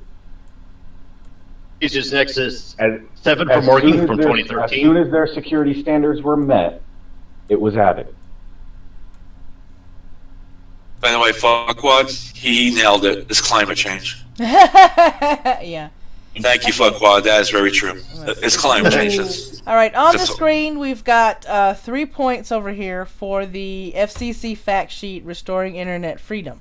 I'm going to read each section and then we're going to break them down into layman's terms because the legalese can give people migraines, so we're just going to translate this for you. First one, what the declaratory ruling would do. Number 1, restore the classification of broadband internet access service as an information service, the classification affirmed by the Supreme Court in the Brand X case. I'm gonna have to look Which at was in 2005, and basically it was to define what a carrier was and what an information service was, basically. Okay. 2, reinstate the private mobile service classification of mobile broadband internet access service. Number 3, clarify the effects of the return to an information service classification on other regulatory frameworks, including the need for a uniform federal regulatory approach to apply to interstate information services like broadband internet access service. Yeah, they're essentially asking that it doesn't become a permanent open carrier. They're, I mean, literally, and that's what people aren't understanding here. They're looking at it as if they want to remove all this stuff, but it all comes down to open carrier laws. It comes down between is it a carrier or not, basically. Right. It's over terms. And we don't want it to be a carrier because that at that point would give them the right to do all sorts of things that would screw us over. Right. Didn't you make the comparison earlier that it's akin to kind of, someone made the comparison earlier, I thought it was akin to kind of what a truck driver does with miles or something? Yeah, it's very similar. Like, for instance, the truck driving company is the only company that can actually pay you by not how much work you've done, but how much work they feel you've done due to the mileage you've driven. Exactly. They don't have to pay you by hours. They don't have to care about any of that. They pay you by how much work they feel like you've driven. Mm-hmm. So the reason that they're able to get away with that is because they fall under open carrier. Any other principle would put them under basic regulatory work laws. They would have to pay a normal hourly wage plus mileage. Right.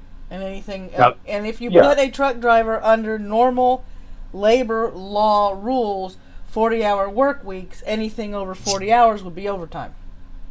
Yeah, it would be ridiculous pay, but so it's completely understandable for the driving industry to be there. Mm-hmm. But what happens when you put a company like the internet there is they can now basically charge you by mileage, just like the phone companies used to charge. 0.01 cents for every minute you were on the phone. Yep.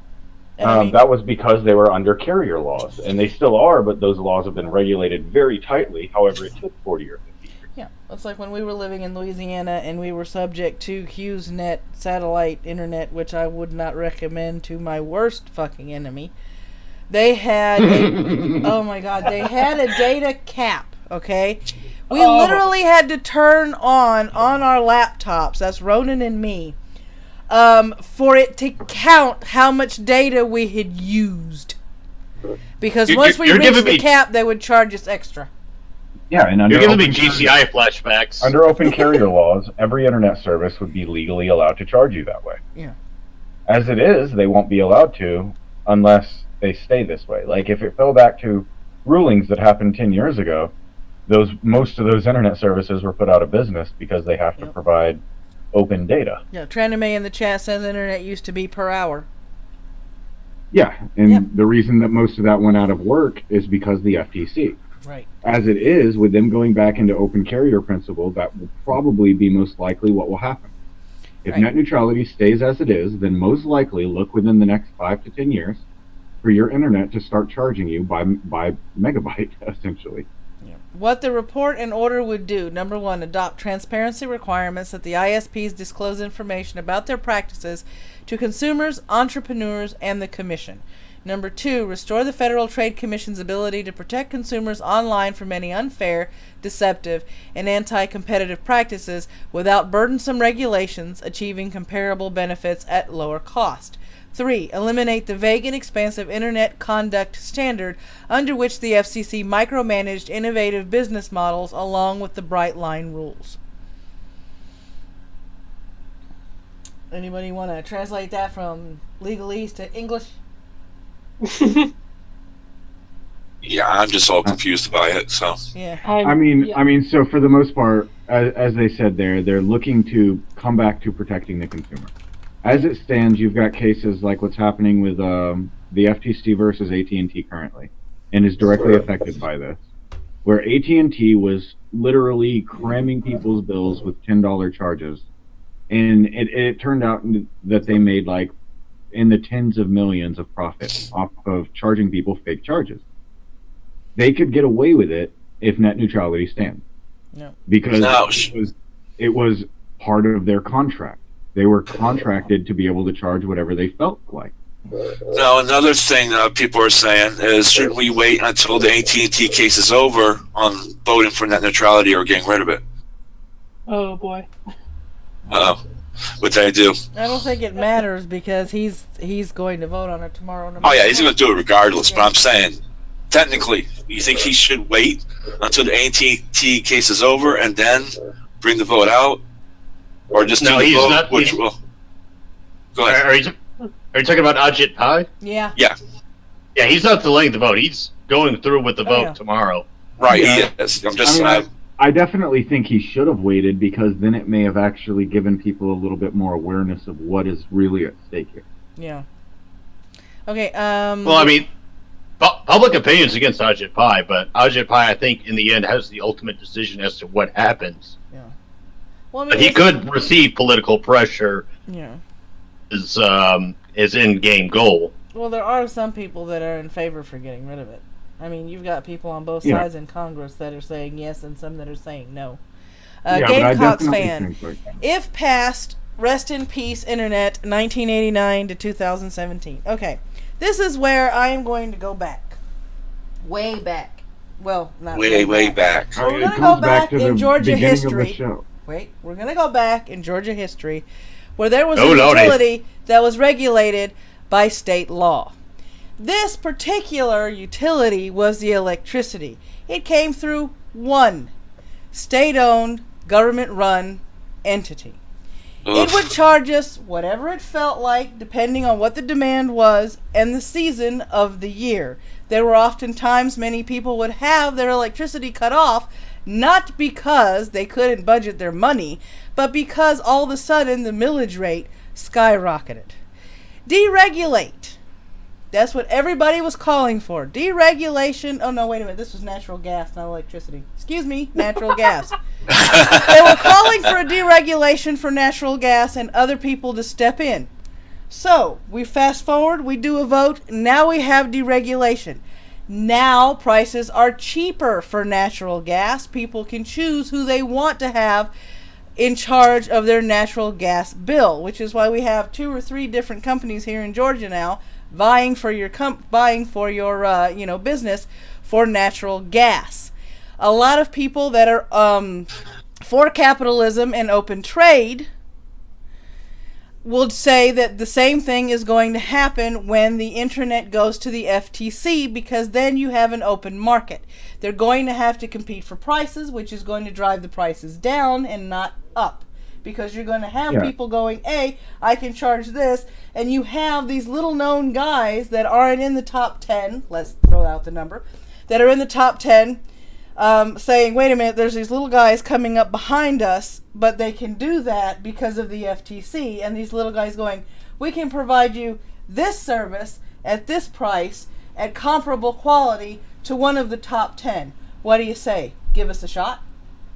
Yeah, as it stands, for instance, with net neutrality in place, if a small internet company that couldn't provide you with a 10 megabyte service, but they could provide you with a 2 megabyte service at a really cheap rate, say they wanted to make a deal with Netflix, where, maybe all of your normal internet service is only 2 megabytes or megabits, but when it comes to your Netflix service, it jumps up to 10.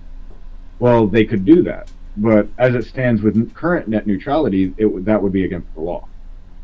Like, but that, however, is an investment. They would expect returns. They don't get the return. That's what's happening. Netflix actually created hardware, and everybody's using Netflix as an example in the public. That's one reason I keep jumping back to it. But a lot of people think, oh, this company worked with Netflix to get better speed. that wasn't actually true. Netflix actually created hardware that they installed into Verizon servers in order to provide better speeds to Verizon customers.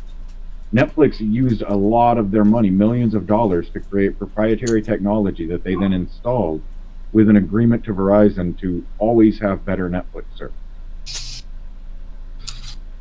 So I'm curious, what do you guys think about the FCC's next step on net neutrality being that states will not be able to enforce their own broadband laws, essentially? Like, it'll be basically what the FCC's ruling. Not just that, but who is the FCC going to use as a standard? They're going to use the current large competitors, AT&T, Verizon. They're going to use those guys as a standard for what is providable, right? So any startup company that can't provide that won't be able to legally provide you service. What you're doing is essentially you're transferring control of the internet from the FCC to the biggest broadband providers. That's the problem with this ruling. If we had a bigger, broader market, I'd be totally for repealing net neutrality. What you're doing is you're putting it in the hands of the over 2,600 internet service and satellite service providers out there, giving the little guys and the medium-sized guys a chance to compete with the big guys that they didn't have before under the FCC. Yes, because as it stands, not what's going to happen at all. All right. I mean, I can see where you're coming from, Luca. I can see the point where these big companies are going to be licking their chops, drooling, ready to pounce and make some more money, because they're going to push smaller companies out, buy other ones, and basically rule the pond. Okay, here's what I want to ask you, Luca. When it comes to the FCC creating regulations, who do you think they will talk to? Your internet been better or worse since 2015? Better. Oh, seems like FCC the net neutrality law has been working well for you, buddy. Had absolutely nothing to do with net neutrality. See, I actually know physical internet side stuff, so if you really want to go into that, I can. But yeah, your internet service hasn't been worse, so therefore it's been okay. Therefore, you're not being hindered by the FCC having a Title II under its belt. Yeah, they're still making money. These ISPs are still making money. They are still making money. Again, this is still in complete debate over whether the internet is a fucking carrier. This is the whole debate, and they have yet to act as a carrier. Once they do, public utility currently, until the FCC rules back the Title II laws, utility. Once it becomes Title I again, it's going to be up to what AT&T, Verizon, and all them decide what it is, because they will have direct control over who gets access to what. And again, who do you back into the private market? That would be a great thing. Who is the FCC going to ask when they decide regulations? Are they going to go ask the small guy, or are they going to go ask AT&T what their new regulations should be? I don't know. Ajit Pai is a former lawyer from Verizon. You tell me. But I got to throw one more argument to use. China has non-neutral internet. So here's your argument. You don't like Ajit Pai, the leader of the FCC, right? So he was put into the FCC by Obama, but he was made the head of the FCC by Trump. Is to give him 100% control over the internet. Yep. He's the one making the decision, though. That is the choice you're making. He's making the decision. What is your argument? The control from his hands. He is making the decision to go, I shouldn't be the guy that decides all of this. We should have a fair decision on this.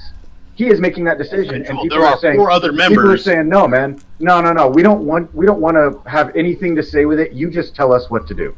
Ajit Pai, you are the leader of the FCC. You just tell us what to do. The FCC ensures regulations are enforced. The regulations are no particular ISP gets more broadband service than another. Everybody is equal on the playing field. The FCC does not, never has, never will enforce regulations.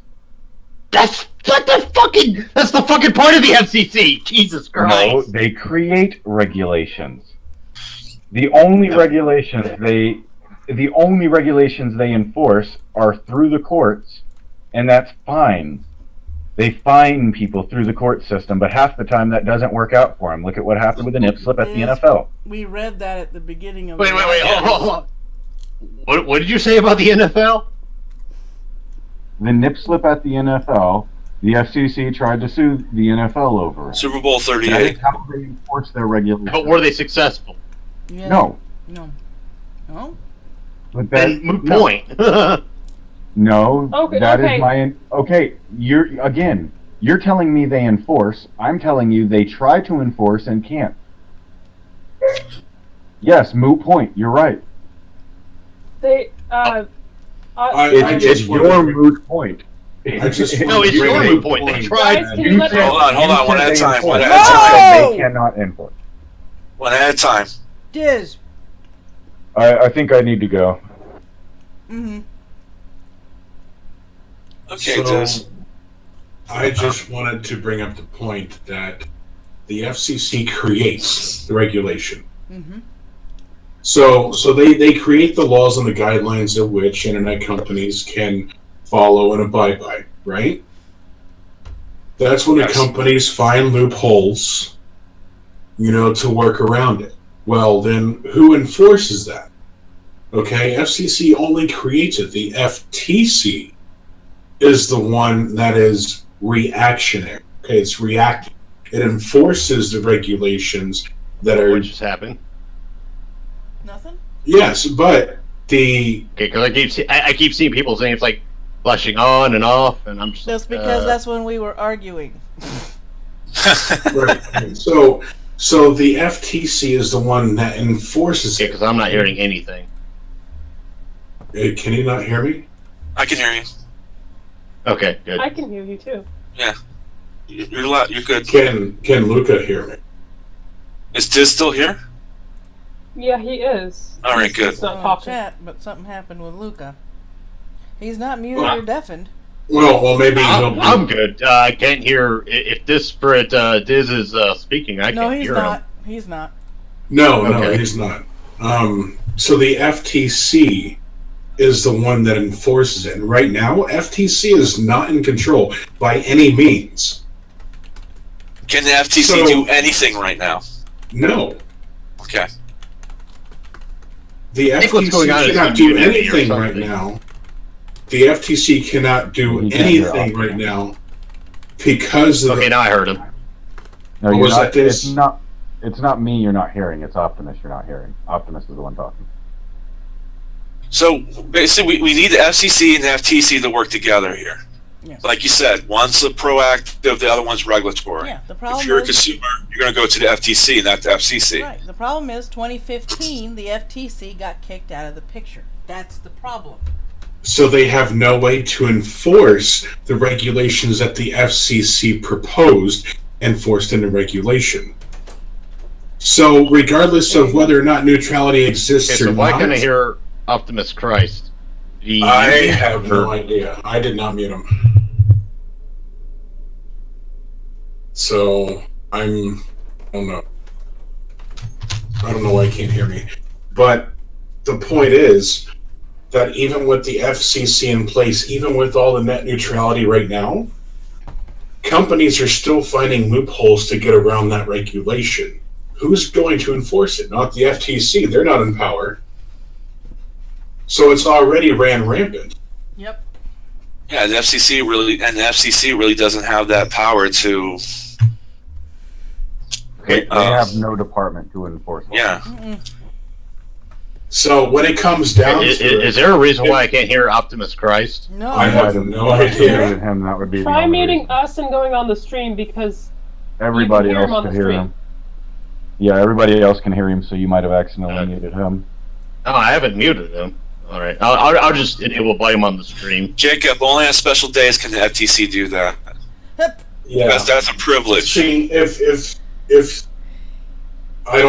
maybe someone wants to explain to Luca what I just said or like repeat it, because I don't feel like repeating it. No, I mean, no, that's you can listen to essentially it what on I the was trying stream. to explain before. Yeah. you can listen to it. It really comes down to the FCC creates regulations, but they don't enforce them. Like, even in the case where they tried to sue the NFL, they weren't successful in enforcing their own regulations. They never have been. It's other areas that enforce those regulations. All right, Luca, what do you have to say? Because I know you're the different opinion here Mm-hmm.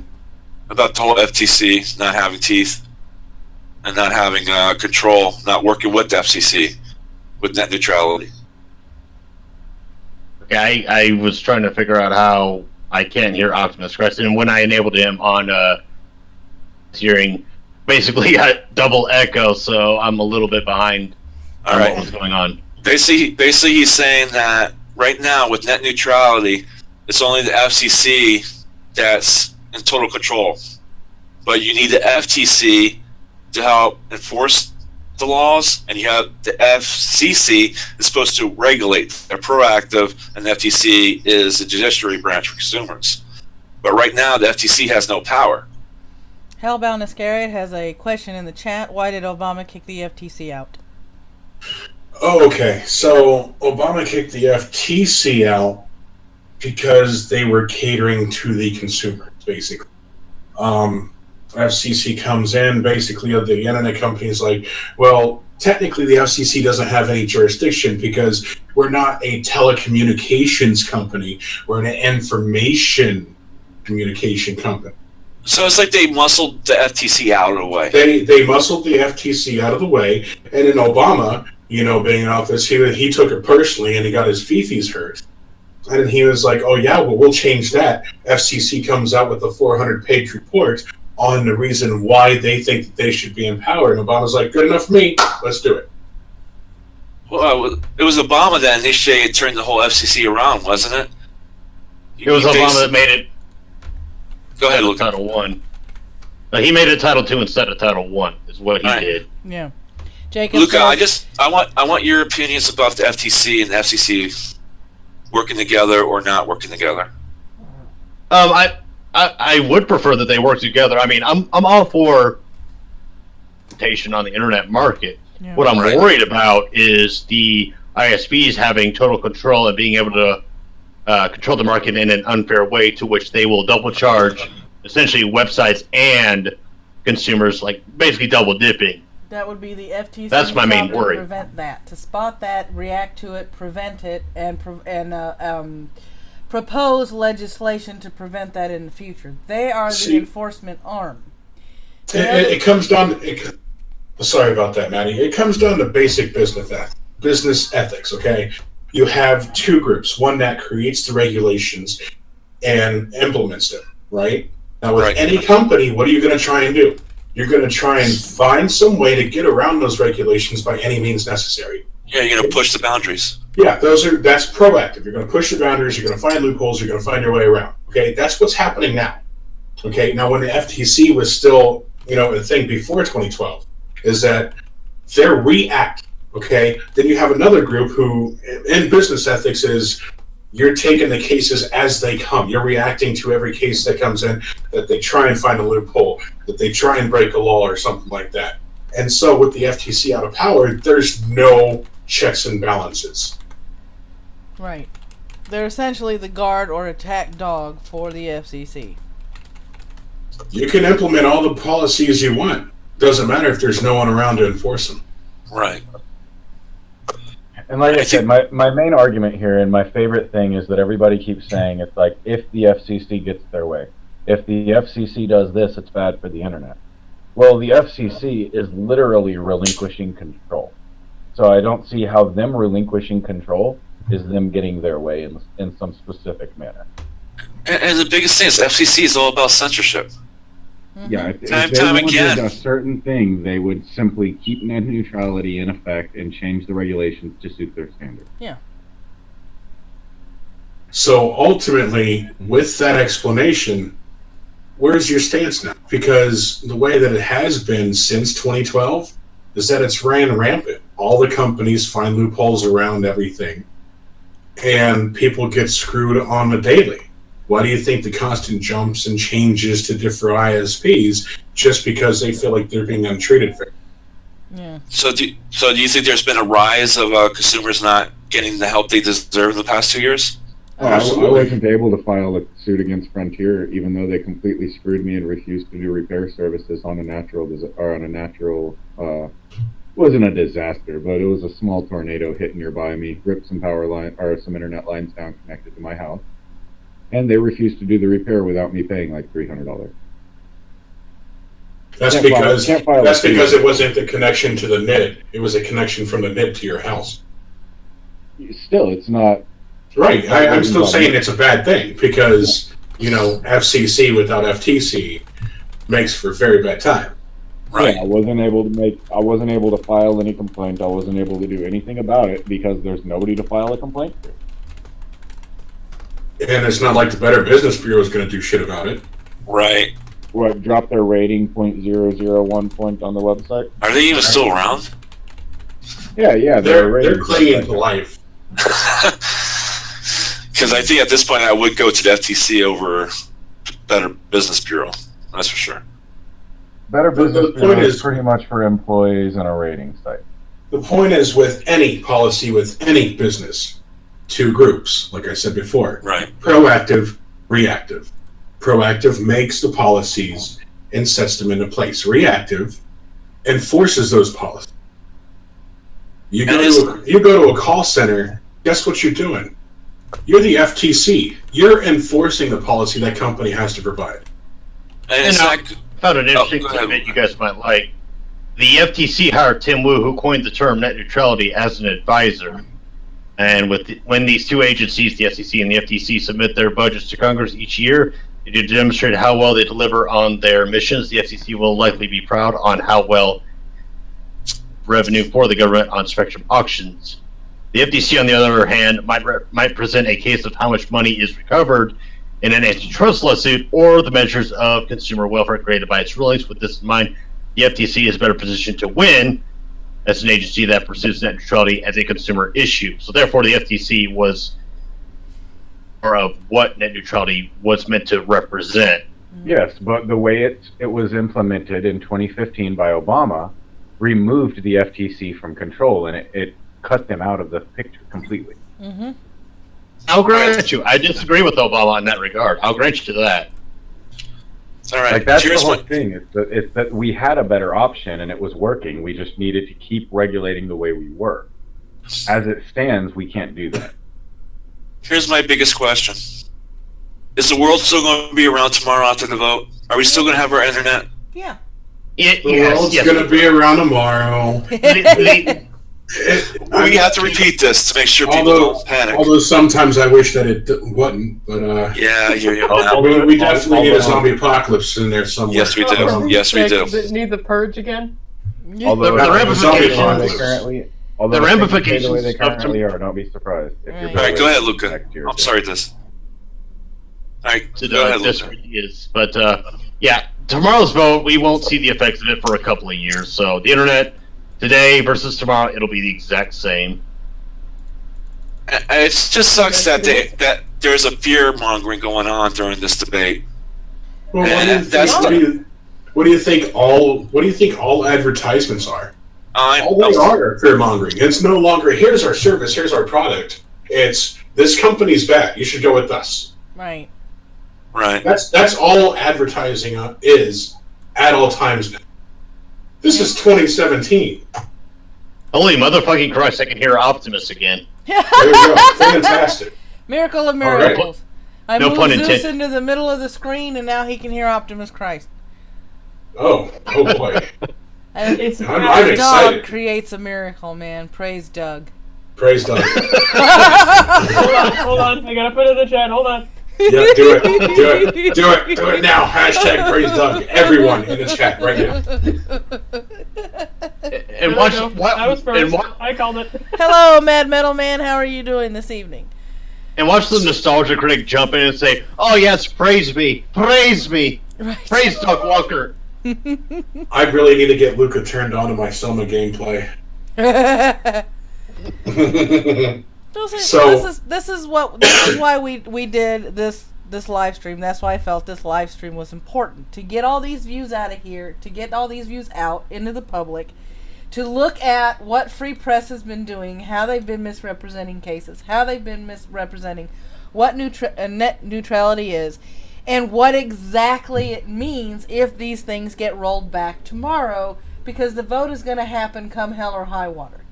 Let me make an analogy here. Okay, so the government sets a policy, right? And in cooperation with law enforcement. Like, it's now illegal to do, item A. Okay, yeah. So now it's now you walk down the sidewalk and you come across citizen doing item A. Okay, so guess what? You call the police because number one, it's illegal as fuck. Number two, you may or may not like that person and they're offending you and hurting your fifi. Now, cops come and they take a look at the person, and the citizen is just doing item A, and he's just like not caring at all. How would you feel if the cop was like, I got no power to do nothing? No shit. Yeah, that would be scary as fuck. Okay, in that analogy, the government is the FCC and the cops is the FTC. The FTC without power cannot enforce the regulations set by the FCC, which leads to all sorts of different companies finding loopholes and way around the policies that was set forth by the FCC. I mean, that's pretty as much simple as we can get. Mm-hmm. And breaking it down. Yeah. I think we covered everything, actually. Yeah. For the most part. For the most part. I mean, I understand people are not interested in the issue or know very little about it, so they're going to listen to everything that's going on. And like I said, for every 20 articles I found that was, save the net neutrality, there was one that was a dissenting voice saying no, and here's our reasons. Okay, Hellbound Iscariot is bringing up the fake accounts. You were mentioning that before the stream, Merlin. Oh, yes. Lord. Shall we go ahead and allude to that and cover that, or are we going to... I'll touch base on it. Okay. I'm interested in hearing about this because this almost sounds like Alex Jones level. Oh no, dim frogs! Dim frogs. Well, apparently, when the comment period for this whole net neutrality issue was going on, all of a sudden the FCC was inundated with I forget the exact number, 2 million, 3 million messages that were kind of the same. Turned out they were fake accounts that was being used, and it was FCC just FCC recorded everything, so those fake accounts are on record. They didn't get rid of them. They didn't investigate. He's not going to investigate them. But yeah, there was a system. There was a hack. And they basically hijacked the system, sent 2 million, 3 million messages, basically the same thing. And yeah, that's it. And the FCC was like, oh well, we're not worrying about that. The vote is the vote. It's here, no matter what. Yeah. So we're never gonna find out what happened, why it happened, or anything like that, or who was affected. If I could quickly pose a question, as far as the FCC ruling tomorrow goes, would you prefer that the FCC makes the ruling, aka Ajit Pai and his panel makes the ruling, or would you prefer that the American people, basically we have a semi-electoral vote on the entire affair? Okay. Hold on. Let me answer your question with the question. What good is the FCC imposing anything if there's no FTC to enforce it? My question was hypothetical. It was hypothetical entirely. To have good governance, the people have to be involved with what's going on. I think the companies deserve representation, and I also think that the consumers deserve representation. Hence why I agree. The FTC needs to have a voice in this entire thing, and if Obama rolled back, he did roll back on the FTC having a voice in this. Yeah. If the idea of what Ajit Pai is saying, hey, let's have the FTC have a role to play in what we do with the internet, okay, I'm for it. I'm all for it. However, my worry is that the climate, I keep bringing up climate when I should bring up climate, but the market, if you will. Climate change! Yep, climate change. It's a hoax. Yeah. Climate change. So, the overall market being dominated by 5 entities that I've listed numerous times. So people should be able to vote. Yeah, people should be able to vote on it. But here's the thing. With all the quote-unquote fear-mongering and lack of information out there, you're getting people that aren't properly informed voting for something they know nothing about. Thank Would you. you I was want about to that? say that. I was about to say that. Yeah.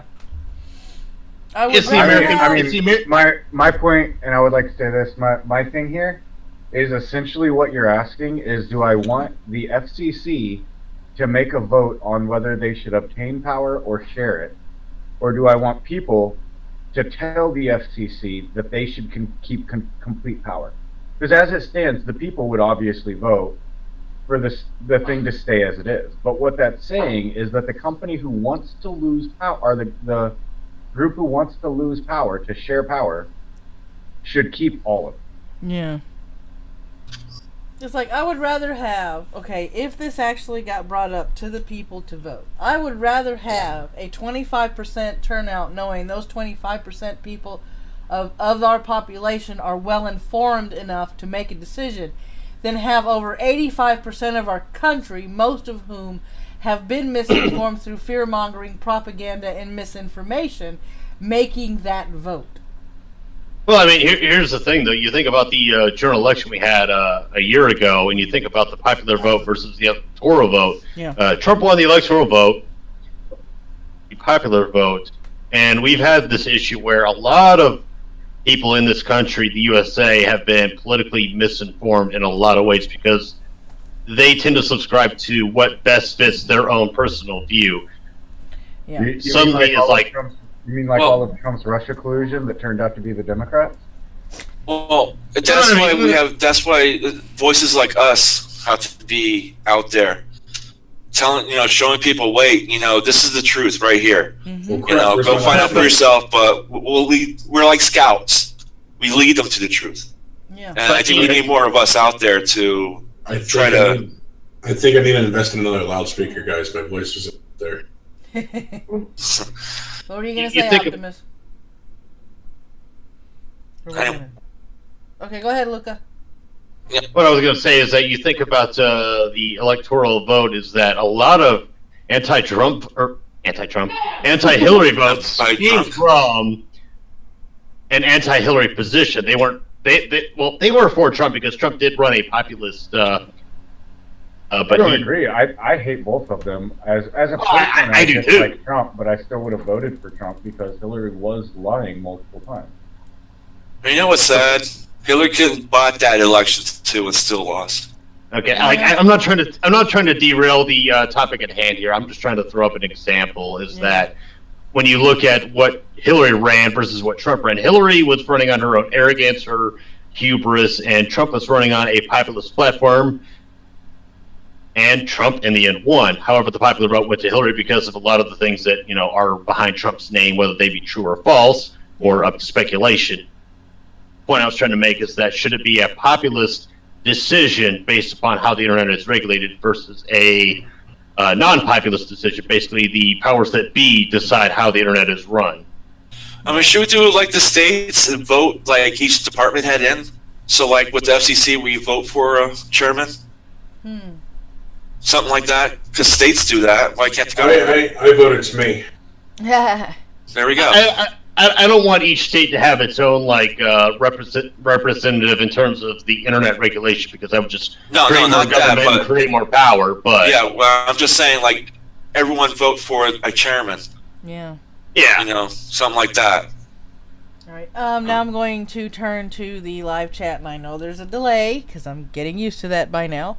I'm going to throw it to you guys. If you guys in the chat, and there are, let me see, how many of you are watching according to Restream? 17. For the 17 people in the chat, if you had to vote for or against the net neutrality, or more accurately, if you had to vote as to whether or not you want the FTC to be in control of the internet, type 1 if you want the FTC to be in the control of the internet. Type 2 in the chat if you want things to remain as they are, after you have now been informed as much as we could possibly inform you. Mine. Yeah, Chris, trust me, I don't want to read any more of these articles. I'm done. 2 days was enough for me. Yeah. Felt like I was cramming for a final. I skimmed over the articles for like 5 minutes and instantly I got it. It's like, oh. And as much as I've enjoyed the stream, this was immensely exhausting in a many amount of ways. Yeah, it was. This That's has because definitely you been need to become exhausting. more robotic. Like me. I mean, don't get me wrong. I enjoyed it. I enjoyed it every step of the way, but this was mentally exhausting. I'm gonna get a good night's sleep tonight because of you guys. Here's a simple solution: become a robot like me, and you can give everyone a muffler. Yeah. So far, a lot of ones. If you want, keep an eye out every once in a while in my morning news show. I'll come up with something that I want to do a live stream of later that I feel is important enough to hit. I still got to finish my Fire and Fury, which is China, U.S., and North Korea. I got to finish that together. I'm rubbing my hands together. By the way, audience, if we shifted your perception on any of this at all, do us a favor and share the crap out of this stream. Yeah. Please. Because you need to get the word out there out of all the information we give you, so that way you don't have to look into it. We think that the best thing to do at this point would be to share the crap out of the stream. Because we're doing this for you, the people. Oh, Mad Metal Man says, if it will actually change things for the better, 1. But I'm very much on the fence about who should handle it. Same for me. It's like the only reason I said 2 was probably because I don't know. Fuck, why can't you salivate? Well, keep in mind that the FCC will still have a foothold when this is gone. Yeah. But the difference is the FCC will also be able to say something. Yeah. Yeah, the thing is, the checks and balances will be in place. Okay, checks and balances. That's all that it comes down to when it comes to businesses like this. Yeah. Without balances, there can be no check. Companies run rampant, much like the FCC. Yeah. We shouldn't have people thinking like this is the internet, the end of the internet as we know it. Sorry, I'm tripping over my words. But yeah, this isn't the end of the internet as we know it. It's a big decision. There's going to be some changes that will happen, but it's not the end of the internet as we know it. No, it's not. But a lot of people are uncertain of what's going to happen, and that's where a lot of the fear paranoia comes into play. It's just it's the uncertainty of it. Yeah. Right, and that's the biggest issue. But as of like tomorrow, the internet's still going to run. Everything's going to run as is. You know. Although this thing is not over. Although there might be another march, and not argument protests and all that. It'll get people to exercise. That's for sure. Yeah. Yeah, exactly. It'll get people informed, which is a good fucking thing. Yeah, that is a good thing. I like to do these every once in a while, Lucas. So if you want to join in and be, a member of our panel for these things, we don't. I'm speaking for myself. I know Merlin probably agrees with me when I say this, and so does Diz. We don't want people on my stream that's going to nod your head up and down and say yes and agree with everything we say. We like opposing opinions because we like to get a conversation going. We like to have a good, healthy, hearty debate. Right. Unpopular opinion. I like Star Trek Discovery. That is unpopular. Oh, that's going to start a whole new thing. And as we've already realized on my stream, when people start talking over each other, I will turn this stream around, mister, if you people do not behave. Maddie, it's the Discord, not the stream, but the Discord. In this case, it might be the stream, but Yeah, if you'll have me again, I'll by all means join. I actually appreciate the offer that you gave me earlier tonight. I appreciate that, and I enjoyed the discussion the argument that Disparate Diz and I had. That was actually I like to call that a debate. Like, I like to oh my god, I'm actually getting mentally challenged. I'm fucking for this shit right now. I'm having a great fucking time. I don't call you should it come an by the argument. Discord more often then. Yeah, I don't call it an argument. Respect, Disparate Diz. You put me. Oops, I was like, oh my god, I got somebody that's. Wow. All right. Okay. Granted, you got both Optimus and Diz. I generally do that a lot. I generally try not to get on a stream unless I know what I'm saying. Fuck Juan, wait, Optimus, when you said unpopular opinion, I like Star Trek Discovery. Fuck Juan. Mitch, don't kill him. Hey, Disparate Diz, we may disagree, but you stood your ground, and I applaud you for that. Mad respect, dude. Yeah. Oh, same. No. Like she said, I always consider it a discussion. Never have a problem with it. Yeah. I mean, I know I was a hack tonight, but I'm happy to be on this panel anytime you want me. All right, oh, yeah. cool. I've got to finish putting all my materials together for the rest of the Fire and Fury stuff, because I called that on purpose because that's what Trump called it. So I can't wait. Part one of that live stream series, Fire and Fury, is already out and on a playlist on my channel. So if you guys haven't seen that, go ahead and check that out. I will be working on part 2. I think part 1 was the history of all the resolutions and sanctions that we have levied that the UN has levied on North Korea. Part 2 is going to be China's relationship with North Korea. That's going to be the next part. Yeah. and before we end, I'm noticing the chat and the rage hard-ons right now. So let me end with this. Another unpopular opinion. I like Stargate Universe.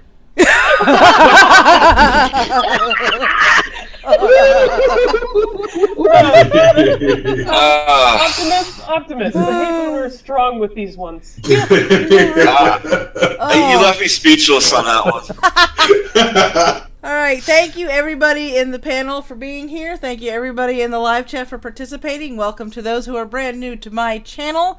And as I often like to say, usually in the morning, but I'm going to say this in the afternoon, with a little bit of a modification. I don't have money for it, but I'm sure somebody out there does somewhere. May your beer ever flow, because it's always beer o'clock somewhere. Thank you for joining us for Coffee Talk, and catch us next time. See you guys later. Remember to praise Doug, and as always, Autobots licked my ass. And Hail Cthulhu.